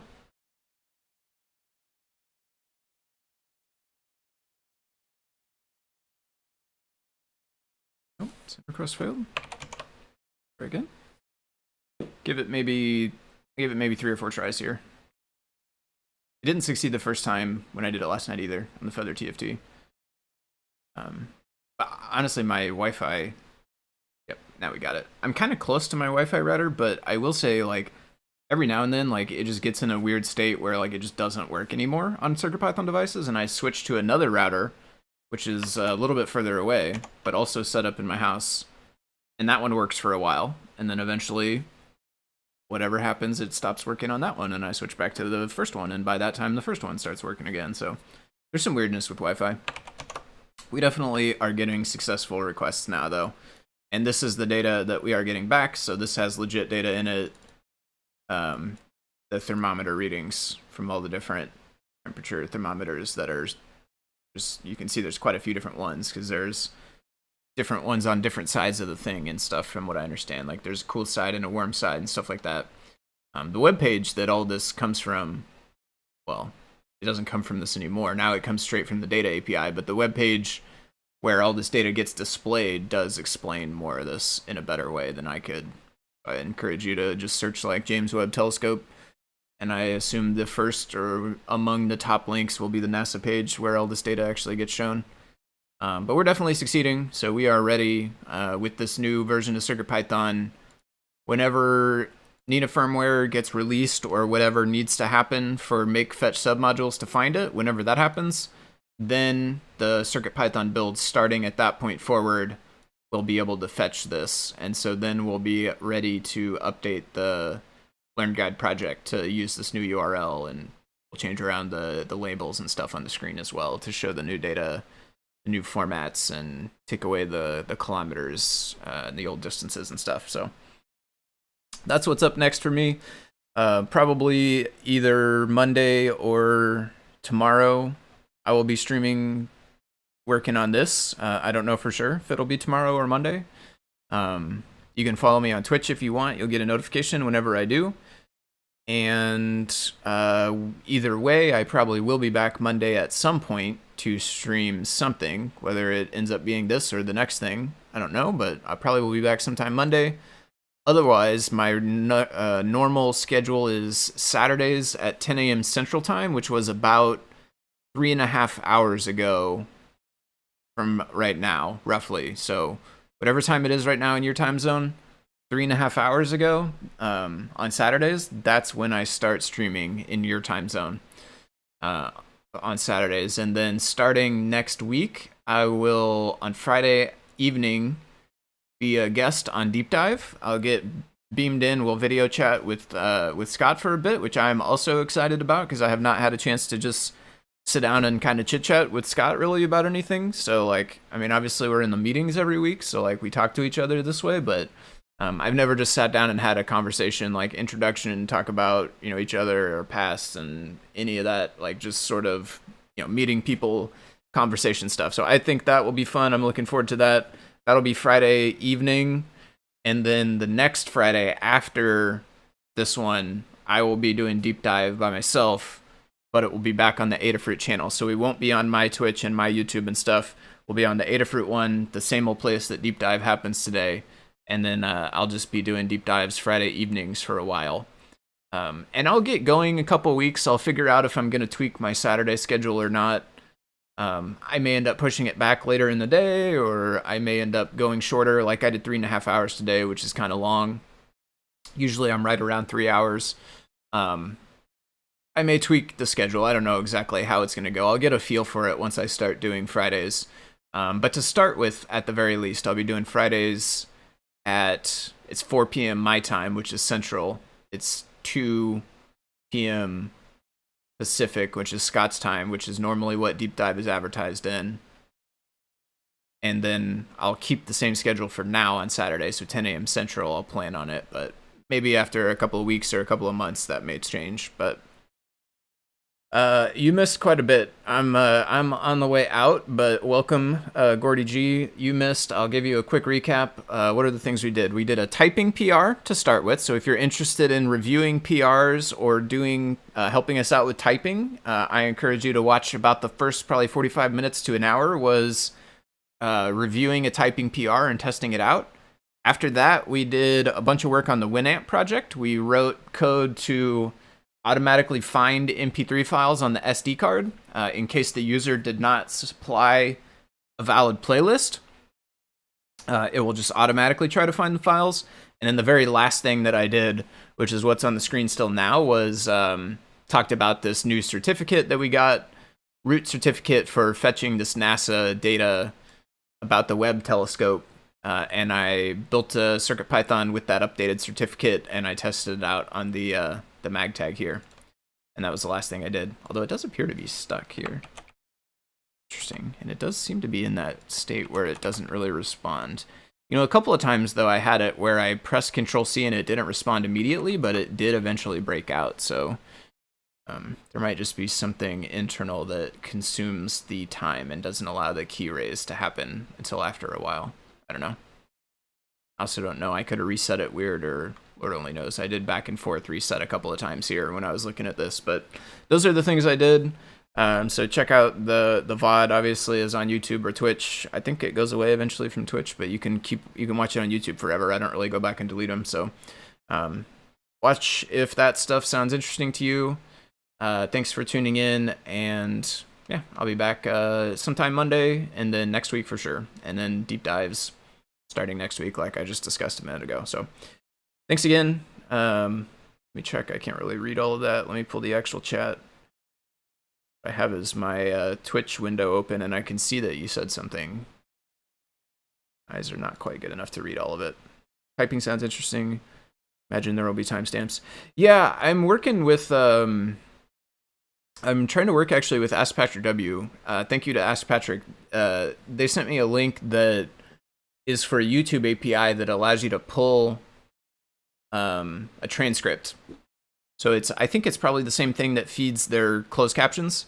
But I want to set that up, and then like ideally I want to try to get it as automated as we can. So I don't necessarily think we'll have a note taker and a link, generator person. I don't think we'll necessarily have a person doing it like Deep Dive does, but I want to try to set up some kind of automated system that will at least try to do it and make it easier to find stuff. So that is in the works as well. I don't have any specific news, or it's definitely not out there ready yet, but that is something that's floating around as well, that I'm trying to come up with a good way to save this stuff after the fact, so that people could look through the stream and figure out which parts they want to actually watch or not.